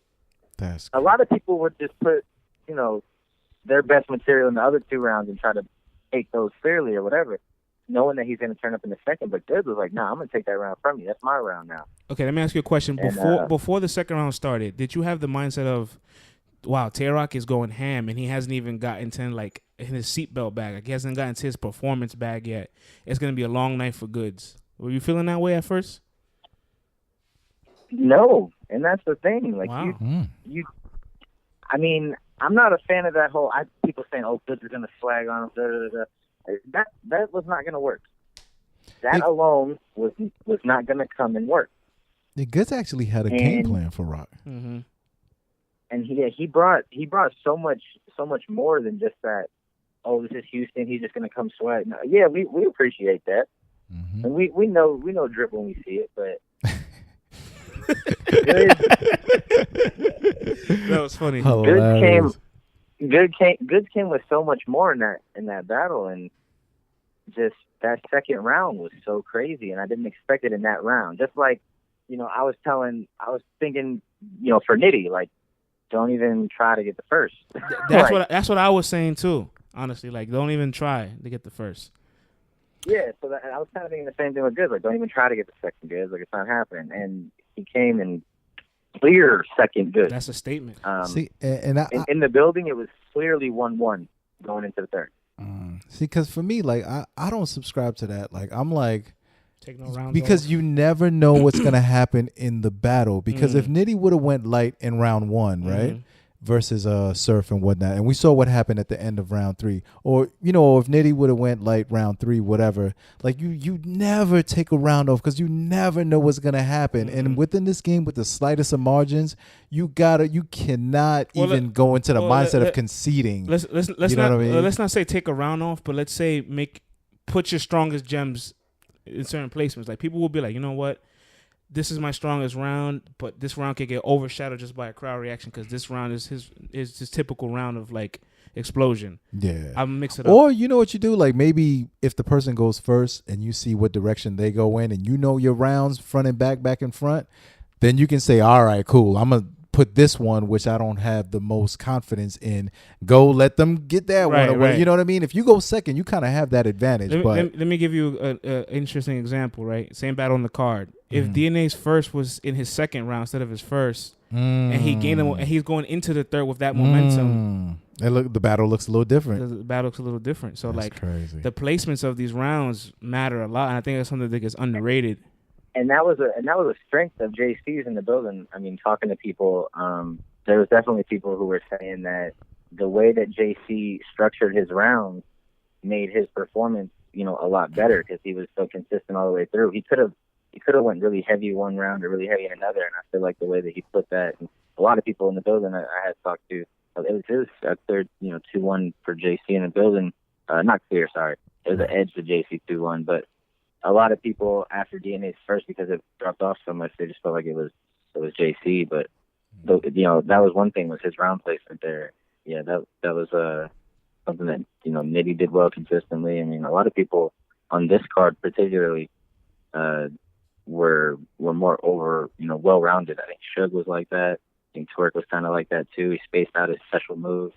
So a lot of people on this card actually had really good round placement. Yeah, going back to the round placement in this Goods and Tay-Rock battle, what's actually funny is that in the first round, Goods actually sets up that little second round boo by telling everyone, oh, Tay-Rock can say the craziest, corniest, most nonsensical things in URL, and you guys just let him get away with it. Facts. And he sets us up with like 3 or 4 examples of that. Yep. And then when Tay-Rock that was a good little scheme. That was a good angle. And that's in the first round, setting it up, so whenever he comes with a lackluster round or a lackluster bar, the crowd now has to look at him and go, are we going to let him get away with this corny line? Or are we gonna let him have it? Is Goods is Goods angle the truth? But you know what? I also got big plus for Goods. His composure and his strategy is A1 because you got to think to himself. He said that he planned his round to steal the second from him, and then end the third and build a storyline. Meaning he knew he would lose the first. So you know what that means? He took a gamble with this battle because let's say Tay-Rock did explode the second round and would have matched it or overshadowed it. Now we're having a whole different conversation. Crazy, yeah. So he said, you know what? I might not win not that he's going to lose the first, but he's probably like, I'm looking to He used the first as a setup. Yeah, he's looking to win in the second and third. So he's saying, okay, now I have to win these two. Because if you plan your first so strong, you win your first, then the rest is just adjustments. Yeah, because if you have 2 rounds after a magnificent first round, if you have 2 regular rounds, those 2 rounds look terrible. Facts. Like it's not going to look good at all. That's what happened to DNA. It's exactly. That's exactly. That's why I keep going back to that battle because of the round placements. So now Goods actually has really good punches too, which sometimes they can be hit or miss sometimes, but these were on. The gloves were hitting. And then on top of that, he steps up the performance and he's more aggressive than usual, customized that round to Rock. Right. Now, Rock comes out first round, and his first round was fire. Like his energy, he took the energy that he normally has in the second rounds and put it in the first round, because I don't think he expected to see a Goods so well composed and a Goods that's punching so well and so strategic that I think he's like, oh, shit, I got to come out smoking in the first round. You know what was a plus about Rock's rounds? That I think because he was facing Goods, he tried to make a lot of his punchlines like with imagery where like he describes it and then says it to the point where you're like, oh shit, that's kind of fire. Like you have to first think about it and you see what it looks like. So he's painting a lot of images for you because he knew Goods would do the same. Yeah. What was it like during Rock's first round, man? Because it felt like way more aggressive and explosive than his normal first rounds. Were you guys like, oh shit, this is second round Rock in the first round? Like what were you thinking? I mean, yeah, because then you're just thinking there's no way that he's coming out the second with a Rock second round that's normally this much better than his first. Like, and you kind of get built up for it. And I think because in that round, the second round, that's when you have the plunger bar. And exactly. That bar was fire. You thought it was fire? That's what it got booed. He spit that line for everybody afterwards, and everybody's like, that line was crazy. Yeah, it's because he spit it for them after. Me watching it, I'm sitting there going, maybe it wasn't performed well. No, you know why? Because I'm literally picturing, right? So, everybody talks about where their clip placements are and all that stuff. So if I'm thinking of the stick and then the clip is at the end of it like a plunger, it doesn't look like that. So it's like you try to the gun, and you're in a gun state. These guys know their guns. It's an open carry state. If they're not feeling it, then you know that the ball did not mean no. I don't know. Yeah, let's be honest. Some things definitely got. I thought it was a bit much for the booing or whatever. If you're not gonna cheer, I thought the ball was kind of. If you're not gonna cheer, I don't think it's a boo bar. To be honest. Yeah, I mean. Yeah, no, and I agree. I'm not a person who really thinks that anything is a boo bar, especially if it's, let them get into the boo bars exist. No, let's not do that. Some of them. Boo bars exist. But I wasn't mad at people who booed at that bar because I didn't like it. I was not a fan. That's good. That's bar. Nice of you, man. I respect that. It wasn't good. So when I didn't boo personally, but I was just like, yeah, that was not hot. I'd rather be cricket than booing. Personally. That's what I like. You know what I think? No reaction. I think what happened too is that everyone is expecting this crazy ass second round, right? And then when it's not the second round that they're used to seeing on TV, and then he comes with the plunger, it was like, get to the fire second round stuff. Let me ask both of you guys a question. Get to the seat. Let me ask you both a question. That's a stab. Psychologically, do you think it's harder for a battle rapper to get through complete silence when their bars aren't landing, or the boos? I think. See, that's why personally I think silence, because now you're thinking, silence is worse. I think so too. Because the boo is a reaction. You're thinking, well, was that trash? Did they not get it? Now you're thinking about a bunch of other stuff. Right. When they boo, you clearly know, all right, they weren't feeling that. Let me get into the rest of my stuff. Y'all gonna like the rest of this. And it's more about proving you wrong rather than what am I doing wrong. I think when a battle rapper is trying to think too much about what it is instead of actually knowing, that's a little more detrimental to the performance. Yep. Or you could always say, oh, they was just hating. Or they don't get it. They hating. But when no one's saying anything, it's kind of like, how are they hating if they're just standing there waiting for something hot to come out? Then comes that they're sleeping. I mean, but hey, how is it hating if we're cheering for the bars that are crazy? Listen, man, I can't call that crowd biased at all, because that crowd would love and hate you in the same round. Absolutely, man. They have no picks. No picks. Man. I will say part of the Tay-Rock booing was there was one part where I think the people in the back didn't hear him. And then they booed, and then when he repeated the scheme, everybody cheered, and it was like, "Yeah, what were y'all booing for in the first place?" They're like, y'all are just mad. Y'all are just mad because y'all can't see him because now everybody's in front of y'all trying to watch this. That's hilarious. So this battle was like heavily debatable. What was it like in the building? Everybody like, goods, rock. You thought it was heavily debatable? No, there's a lot of people. A lot of people have Rock winning too. Hey, Rock got a lot of fans. It was 1-1. It was 1-1 going into the third. So then take me through the third. So you got a 1-1 going into the third. Take me through your third.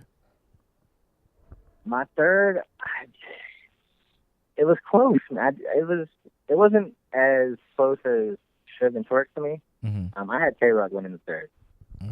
There you go. I'm telling you, it's a debatable battle. I hear you. I don't think it's debatable because of Rock's fans. I just think it's debatable. I'm not mad at anybody taking Goods, because I thought Goods, like you said earlier, he had some punches that were, these are not regular Goods punches. These were all, land, haymaker, hook, uppercut. Mm-hmm. Like, he was coming at Rock because he knew that Rock was going to do the same to him. And, that really made this battle, because like I said, I was going in with a little bit of a Rock bias just because I'm not a big fan of Goods, and I left like, this was a crazy battle. I don't even want to step on any toes and whatever. But listen, I had Rock C1. Rock even said himself after the battle, he's like, I wouldn't say I killed him. So that lets you know, like and he was disappointed. I mean, talking to fans outside, he was disappointed because he got booed. I mean, I don't remember ever seeing Tay-Rock get booed. Yeah. That's his career boo. It was his first one. Yeah. Yeah, and I mean, I don't care who you are. You don't never want to hear people like that. So afterwards, I mean, he was genuinely asking people like, "Hey, did y'all, were y'all disappointed in my performance? Like, how did y'all feel? Like, da da da." Like, so he was genuinely, and that's he's a warrior. Very respectable of him to do. He respects the craft. Y'all really feeling that? Like, I know y'all booed, but what are y'all really thinking? So, it was really cool of him, and I think that it was good overall. The battle was crazy, and I think it's classic. It's a battle for the minds. I think. You have to really appreciate what Goods did and got him out the element. Like, if you follow battle rap and you know what Tay-Rock is consistently looks like and what Goods looks like, when you see that battle, you're like, oh, they don't look the same at all. Yeah, he got him out of his zone. He got him out of his zone. So like off that, you can probably easily say, well, Goods delivered on his mission. Yeah. He won. You can still be technical and say, well, I still like Rock's bars better, which is not. It was not false. Yeah, exactly. I mean, I think that being the best Goods we've seen this late in his career, that really shook a lot of people. Have you seen that? Expecting it a Goods you've seen before. Have you seen that battle on Cam yet? I have not. I haven't seen any of these battles on Cam yet. Right. Wait till you see it on Cam. I'm sure they all look a little. Of course, yeah. You know how it is. It's always going to look a little bit different, but it'll be interesting to see what you think afterwards, though. I think there's a minus on Tay-Rock's performance because you got to think to yourself, this is out of Irving Plaza, out of New York. Tay-Rock doesn't really look the same outside of Irving Plaza, right? And he's had some time off, too. He's been to Cali. His last performance was... He coasted, but it was all right. Yeah. He battled Sharon and UW. Consensus to have him losing that. He battled Arsenal. He won. He beat Arsenal. He went in on that. He beat Arsenal, but now he's in Houston, and these don't look the same. He's battling Detroit too. Well, hey, okay, but most of his best performances are in New York. Since we're on this topic of he doesn't look the same, I notice when Surf's around, Tay-Rock plays more of a background role, and I don't know if you've ever noticed that, but he'll always concede. Wow. He'll always concede to Surf, and it'll always be Big Bro. And it'll be Rock in a supporting role whenever Surf is around. When Surf is not around, Tay-Rock is another guy and another animal. I think he takes up some of that extra gun titles oomph and carries it with him. When Surf is back in the fold, he lays back again. Rock had on a gun titles jersey. Surf had on a Rockets jersey. You feel me? Like, I pay attention to a lot of optics, but like when you watch it, Rock becomes a little bit different when Surf is around. I think Rock has to keep that aggression up and just keep on rocking out, man. Like he cannot fall back because he's been the big dog this whole time. Mm-hmm. Now that Surf is back, you cannot fall back. You can't be the beta dog now. You got to stick with your alpha. Now. He's the alpha, but not that night. He didn't look like the alpha that night. Goods looked like the alpha that night. Right. Goods was barking on him, right? Jumping around on him, waving his arms on him, talking about this is my real life. This is your rap life. Right. You know what I'm saying? He put the cup down. He put the cup down. Facts. You know what I mean? Facts. Come on now. It didn't look. You said it yourself. It didn't look like the same Rock. Yeah, it didn't. It didn't look the same Goods neither. Both of them look different. Right. Both of them look completely different than what you're used to. That's what makes this battle interesting. So I think for Rock, and this is just all me speculating on the sport, not them as human beings, men, and guys. This ain't no personal. I don't want to hear anything like I'm hating on this guy, blah blah blah. No, this ain't nothing. But this is strictly based off of rap and rapping. I get what you're saying about the Rock and Surf thing, where like it Surf's around, he kind of like Surf having I guess the biggest moment in a sense. It's like. But in one only thing I can argue for that is that it's been almost a year and a half since Surf and him's been on the card together. The excitement is there. He knows Surf is mainly like Rock could have easily said me and Goods is the main event over Surf and Nitty, but it's like Surf would have made himself the main event. But Surf and Nitty's the main event. I'm saying if Rock would have came home, Surf still would have made himself the main event. Like this is the Kobe Bryant, LeBron James, the Michael Jordan, LeBron James mind frame. Surf is always gonna go and be. He's always gonna want to be the guy who takes the last shot, ironically, right? And be that killer dog. Rock is cool with letting him do that. It's like when Havoc and Prodigy are rapping together. Havoc goes, I can really rap well. Prodigy's a better rapper to me. He sounds better. I'm good at making the beats. I'm going to do what I do. I don't need to shine doing that. But this is the individual sport when they're not doing gun titles. And this is about legacy at the end of the day. And Rock's been on a spectacular run. All I'm saying is maintain that alpha dog bark and continue to do what you do. Like, he looked a little out of character yesterday. You know what I mean? It's not the guy that I'm used to seeing up there. But kudos to Goods, though. I do not want people to lose track of that. Goods was fire all 3 rounds. You can easily put Goods in the conversation of champion of the night just because of his underdog performance. Yeah, And he took, and if you had him winning and he took out the top guy for the past year or 2 or however long in URL, that still stands for something. You know what I mean? That's crazy, man. France, after being off and he's been off for a while too, and he does that. He leaves and comes back, and the fact that he can come back stronger without having performances in between like that. Like he said, man, I could take 3 years off and get who I want. That's the difference. And do well too. Hello. And do well. You know what I mean? France, did we cover all the battles? No, we did, man. And I just want to get some more closing thoughts on Goods and Rock. Sure. And I was just so impressed by this is literally career performance for Goods. Yeah. And 10 years into the game, in the YouTube era. And I think I really think Goods thought to himself, like, all right, this is actually a battle I can't be my normal self on. I have to change a little bit. Whenever Goods feels disrespected or people feel like he can't hang or some guy's clearly head and shoulders better than him, turns into a different person. Conceited, X Factor, and now Rock. You know what I mean? So I think sometimes that's interesting about his resume. You said that he makes everybody look different. Yeah. You know what I mean? What do you think about that?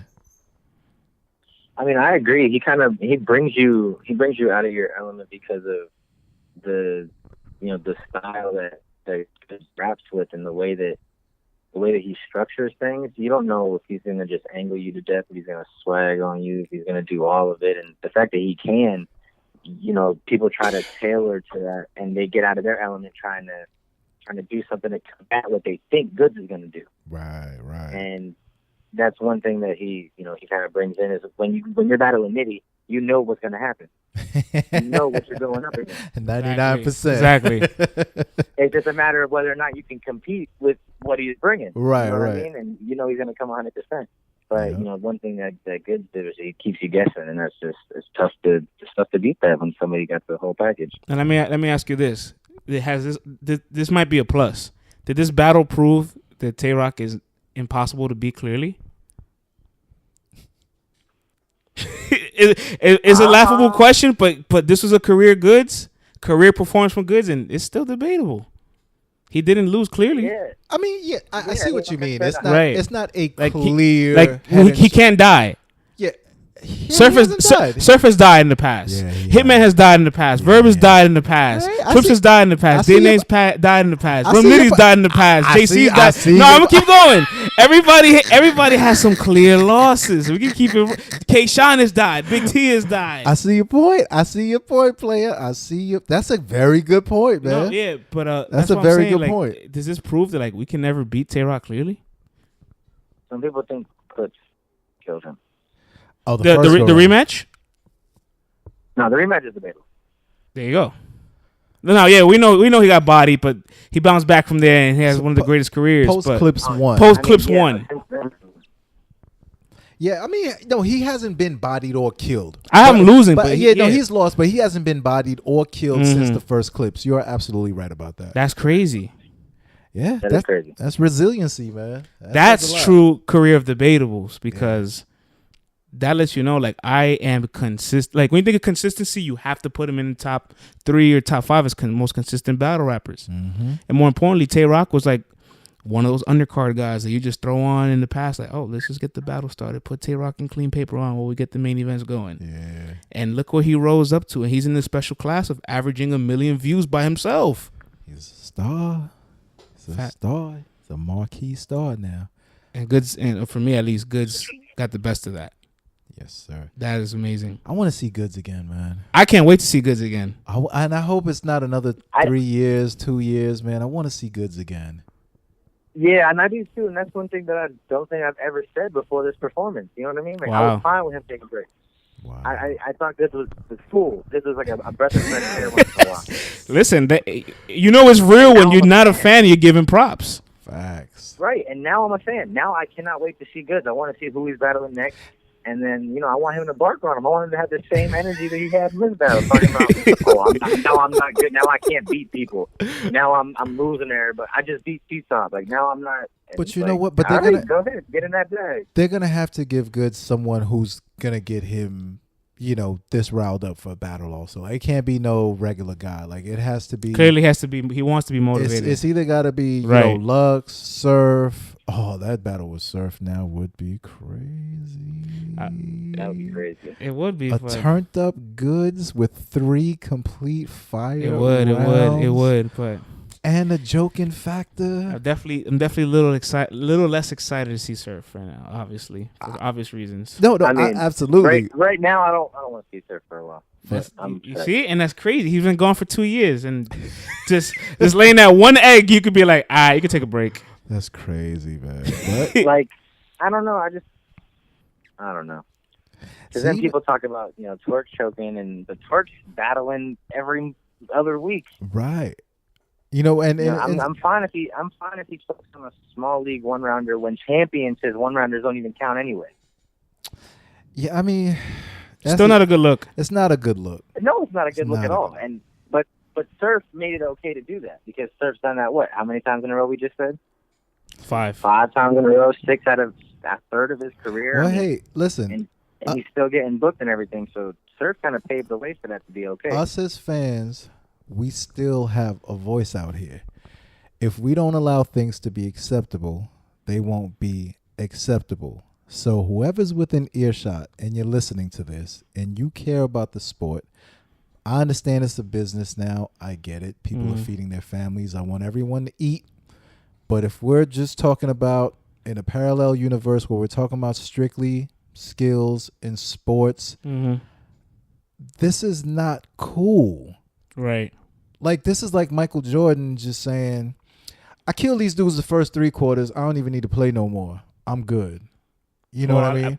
In that sport, that's actually a good thing. Right, but but I get what you're saying. But you get what I'm saying, though. Maybe poor choice, but you know what I'm saying. Yeah, I get what you're saying. Or the boxer's boxing. He's beating the dude all 11 rounds aside. I don't need to come out the 12th round. If he's boxing all 11 rounds in the 12th round, he's leaves. lollygagging and gets knocked out. It's like, he just leaves the 12th round of his 5 last fights. Right. You know what I'm saying? It's like, bro, like, what are you doing? You know what I'm saying? Like, it's not cool. It's not acceptable. And we know how this thing goes, man. The people turn against you. You're going to have to turn up. And unfortunately, the only thing that talks is money.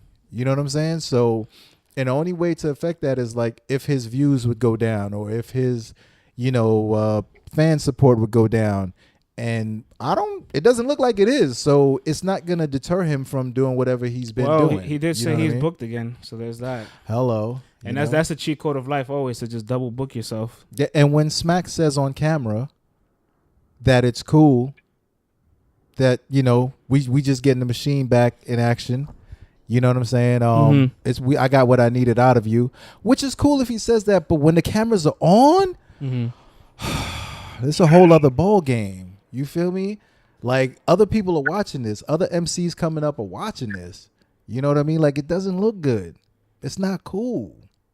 So that's just my 2 cents. You know what I'm saying? It's just my 2 cents. I'm not a fan of it, but hopefully Surf bounces back, gives us 3 fire rounds from here on out, and he figures it out. I will give him this though. He took full responsibility of it. He said maybe it is an issue that I have. Maybe it is a problem that I have because it's been happening to me. So for him to admit that, I'm going to give him kudos for that and say, hey, you could have just been super cocky and not even have said that or say, you apologize for what's going on. I give him props for that, but got to get it together. Look, even though he was aware of that, it's almost kind of like, it doesn't matter if you state it, because at this point, next time I see you, you can't do that again, or it's if that happens again, there needs to be some kind of rally against it as a whole. Where it's like the community's got to come together. No, like it's we got to stop letting it slide. Well, I mean, we starting right here. Like, we're not letting it slide. Right. We're calling it out. Like, yo, this is whack. You've been away for 2 years, and this is what you give back. You know what I'm saying? What's your thoughts, Dylan? I mean, I agree. We gotta nip it in the bud. We can't accept choking. I mean, we can still say that you won a battle and still say it's not okay that you choked. Exactly. Newborn has 7 career chokes. More stats. New Jersey Twerk. Not New Jersey Twerk. Sue Surf. New Jersey Surf. Well, Twerk has a handful too, but Surf has 6. You're in the newborn category of chokes. Son.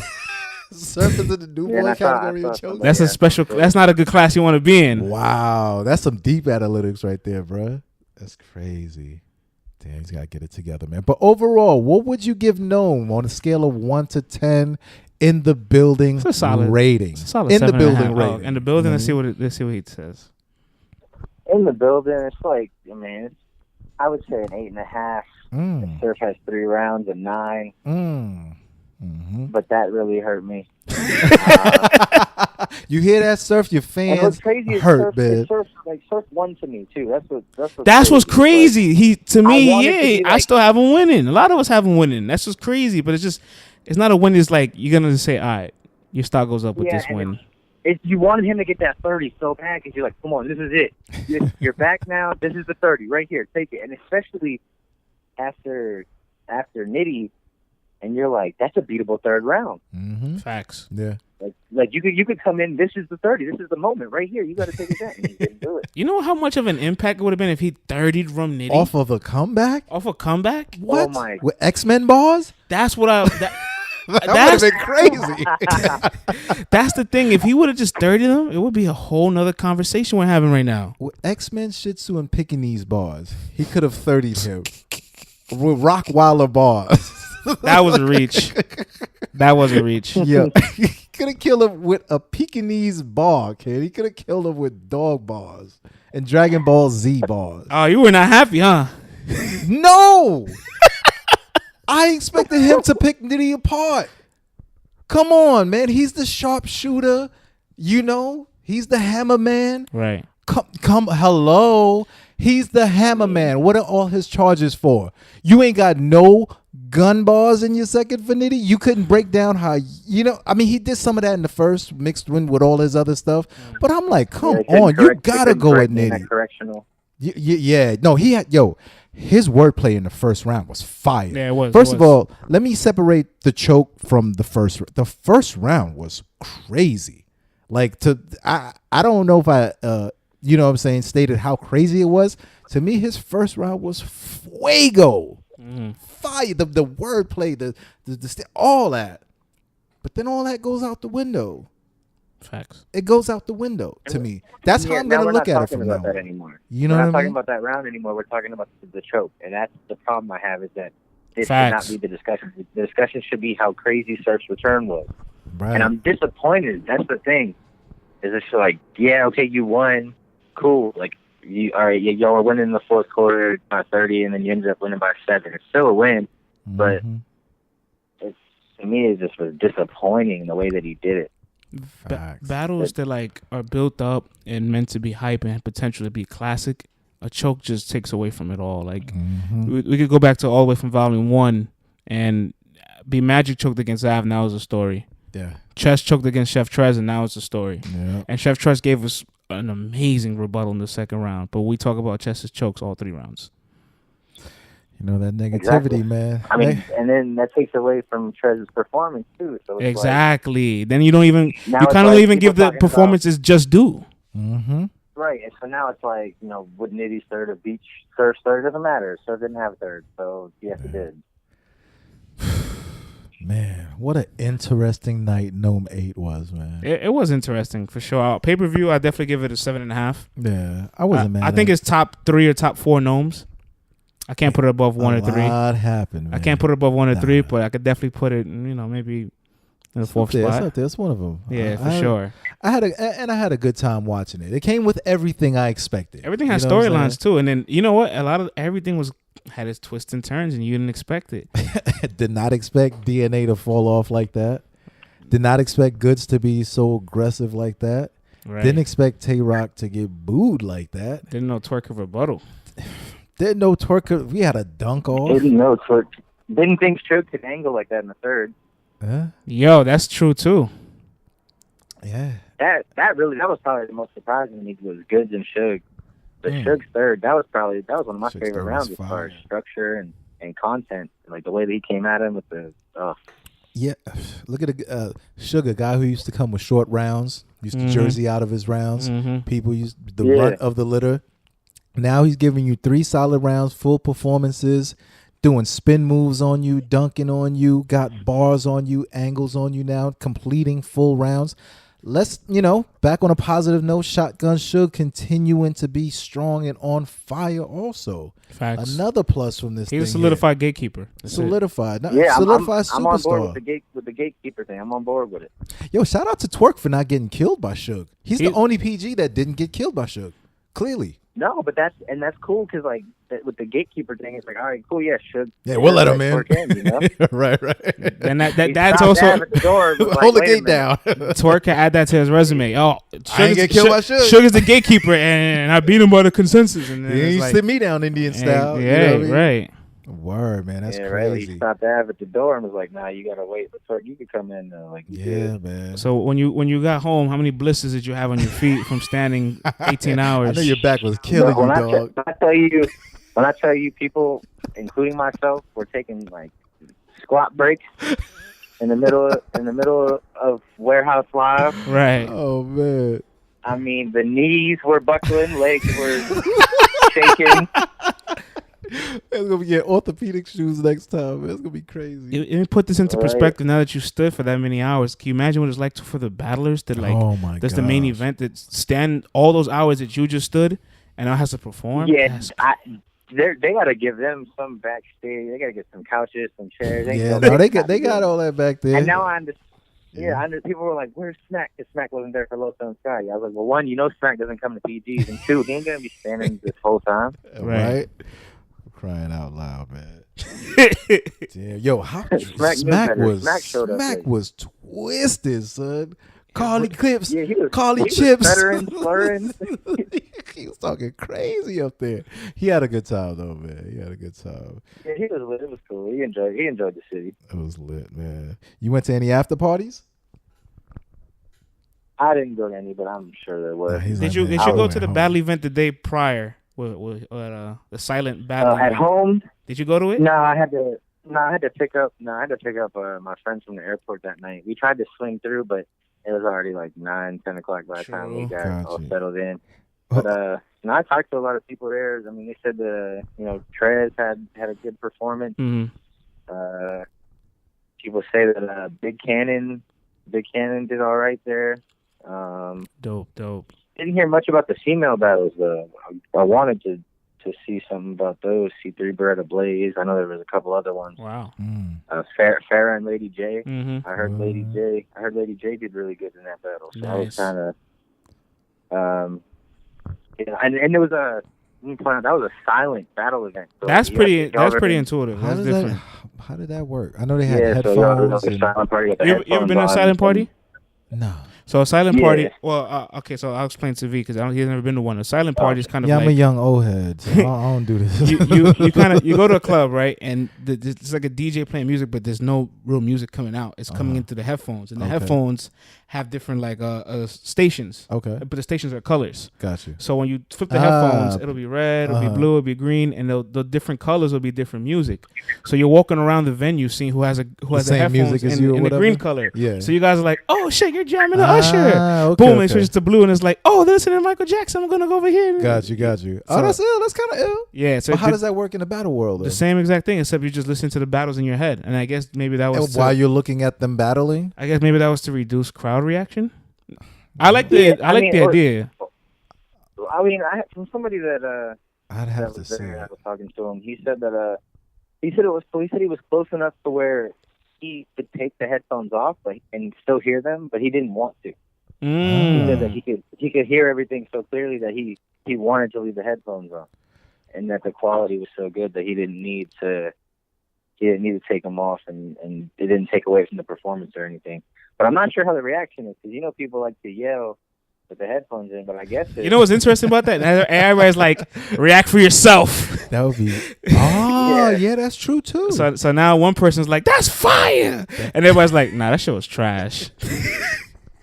Yeah, right. And if you don't have the headphones on, like, you just hear somebody screaming. Like, that's trash. Yo, that's right. gotta be. I gotta see this. That sounds crazy. It sounds weird, but I gotta see this. Overall, what's your thoughts on the whole battle scene out in Houston as a whole? Good question.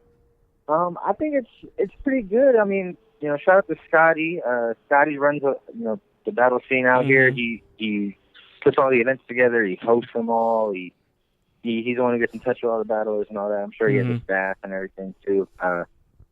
But it's nice that we've been getting some bigger names out here, and I think NOME is going to really help with that. But we've had Averb out here. We've had JC out here. I mean, you had the champ out there. Farrah's come out here. Prior to this, we had Scotty versus DNA was out here. Farrah comes all the time with Shuni. Official was out here. Hollow was out here. I mean, so it's definitely blowing up. And some of them weren't battling, of course. Y'all would have seen them, but right. Just the fact that they're here and acknowledging the culture down here just, I think, says a lot. And, is the city dying for a Hollow to Dawn battle out there? I don't know if they're dying for it, but they will definitely respect it. But as y'all could clearly tell by the card, it don't matter if you're a hometown favorite or not. I mean, you better come ready. Yeah, it don't matter. If he does battle out here. He would have threw 2 hats out there. They would have booed his ass. They almost booed him in Urban Plaza. They'd be like, what the fuck? Throw no hats at me. I've been booed before. Word, man. Hey, man, how were the ladies in the building, man? Were there any ladies in the building? Did H-Town hold it down? Yeah, there was plenty of females in the building. There was. See, don't take that for granted, man. You come to New York, bruh. Oh my gosh, it's like the ballpark factory out there, man. It's kind of crazy. Bratwurst all over the place, man. Kielbasa everywhere, b. It's a mess, That's man. But no, it was a nice little scene, and we had a nice little mix of the crowd. Of course, My man sound like wifey sport, is right there, right next to him. So He's I'm gonna let you skip that question. It's all good. He's giving us the PC answer. He's like, a lot of people in attendance. There was a lot of people there of both genders, and we all had a good time there. My fellow Americans. My fellow Americans. Man, I'm just messing with you, player. But man, Fred's player. I think that's NOME as a whole in a nutshell, right? I think we got everything, man. I think we got everything. Yeah, I don't think we left anything out. Yo, man, I cannot thank you enough for rocking out with us, man, and giving us the in-person NOME 8 exclusives and letting us know exactly how it went down and what it was like to be in the building. I think all of our supporters will appreciate the insight that you gave, my brother. So please, man, let everyone know where they can follow you at, and give them all your socials and all that, and talk to them. First things first, man. Appreciate y'all for having me out here. Like I said, I fuck with the show. I like the way y'all handle business. I like the way y'all analyze things. Appreciate I'm on Twitter. I'll say, yeah, I'm on Twitter, KingSnowflake_. That's where I do all my battle rap talk. That's where I get I do a lot of that on there. So go ahead and hit me up on Twitter, man. Is that the street? Is that the street name? That's what they call you in the hood. That's the pimpin' name. That's the pimpin' name. Yeah, right. You know, I just kind of. It was a little bit of a political stunt, you know, with the whole snowflake thing that was going around. And talk about it. It's also a double entendre because I'm white, so you know. Say that. It's got a little meaning to it, but that's dope. I fuck with it. I appreciate that. Yes, sir. Yeah, man. So definitely, thanks for rocking with us, man. And it's interesting to always kind of hear what it's like in the building and on pay-per-view to get kind of like the compare and contrast. And if you see any of the battles, you see any of them, the VODs, or you get to watch them, let me know if your opinion changes on anything. Cause absolutely. I definitely had some switchers. The one thing I don't like overall when people buy pay-per-views is like, wait till it drops. It'll look different. You're watching on the pay-per-view. What's the difference? A camera angle? A camera angle's going to change a haymaker? Dude, I always hated that. I think what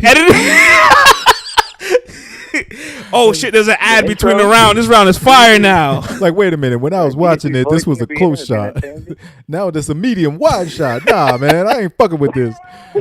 What's crazy is I think what people want to say is, hey, I need some time to step away from this battle and watch it again to see if I change my mind. Age, but they don't want to say that. Oh, nah, I gotta see it when it drop on cam. It is on cam, fool. But oh man, but you know what it is, man. We're too finical as fans, man. Yeah, I guess. You know what I'm saying? We're too finical as we made up. Fuck it, man. Take us home, man. Let's get up out of here. Yo, man. Yo, Dylan, thank you for rocking out with us. Everyone, you've been tuned into the Let's Talk Battle Rap podcast. Follow us on Twitter at We Talk Battle Rap. That's my man Francis handle. Follow me on Twitter at Program V. Follow us on all platforms that you listen to podcasts to. And then subscribe. Don't say, hey, man, can you send me the link? If you subscribe, anytime we have a show, it'll pop up, people. All right? So continue to show that love, man, and we're going to continue to cover the sport for you guys. And until next time, everybody, peace.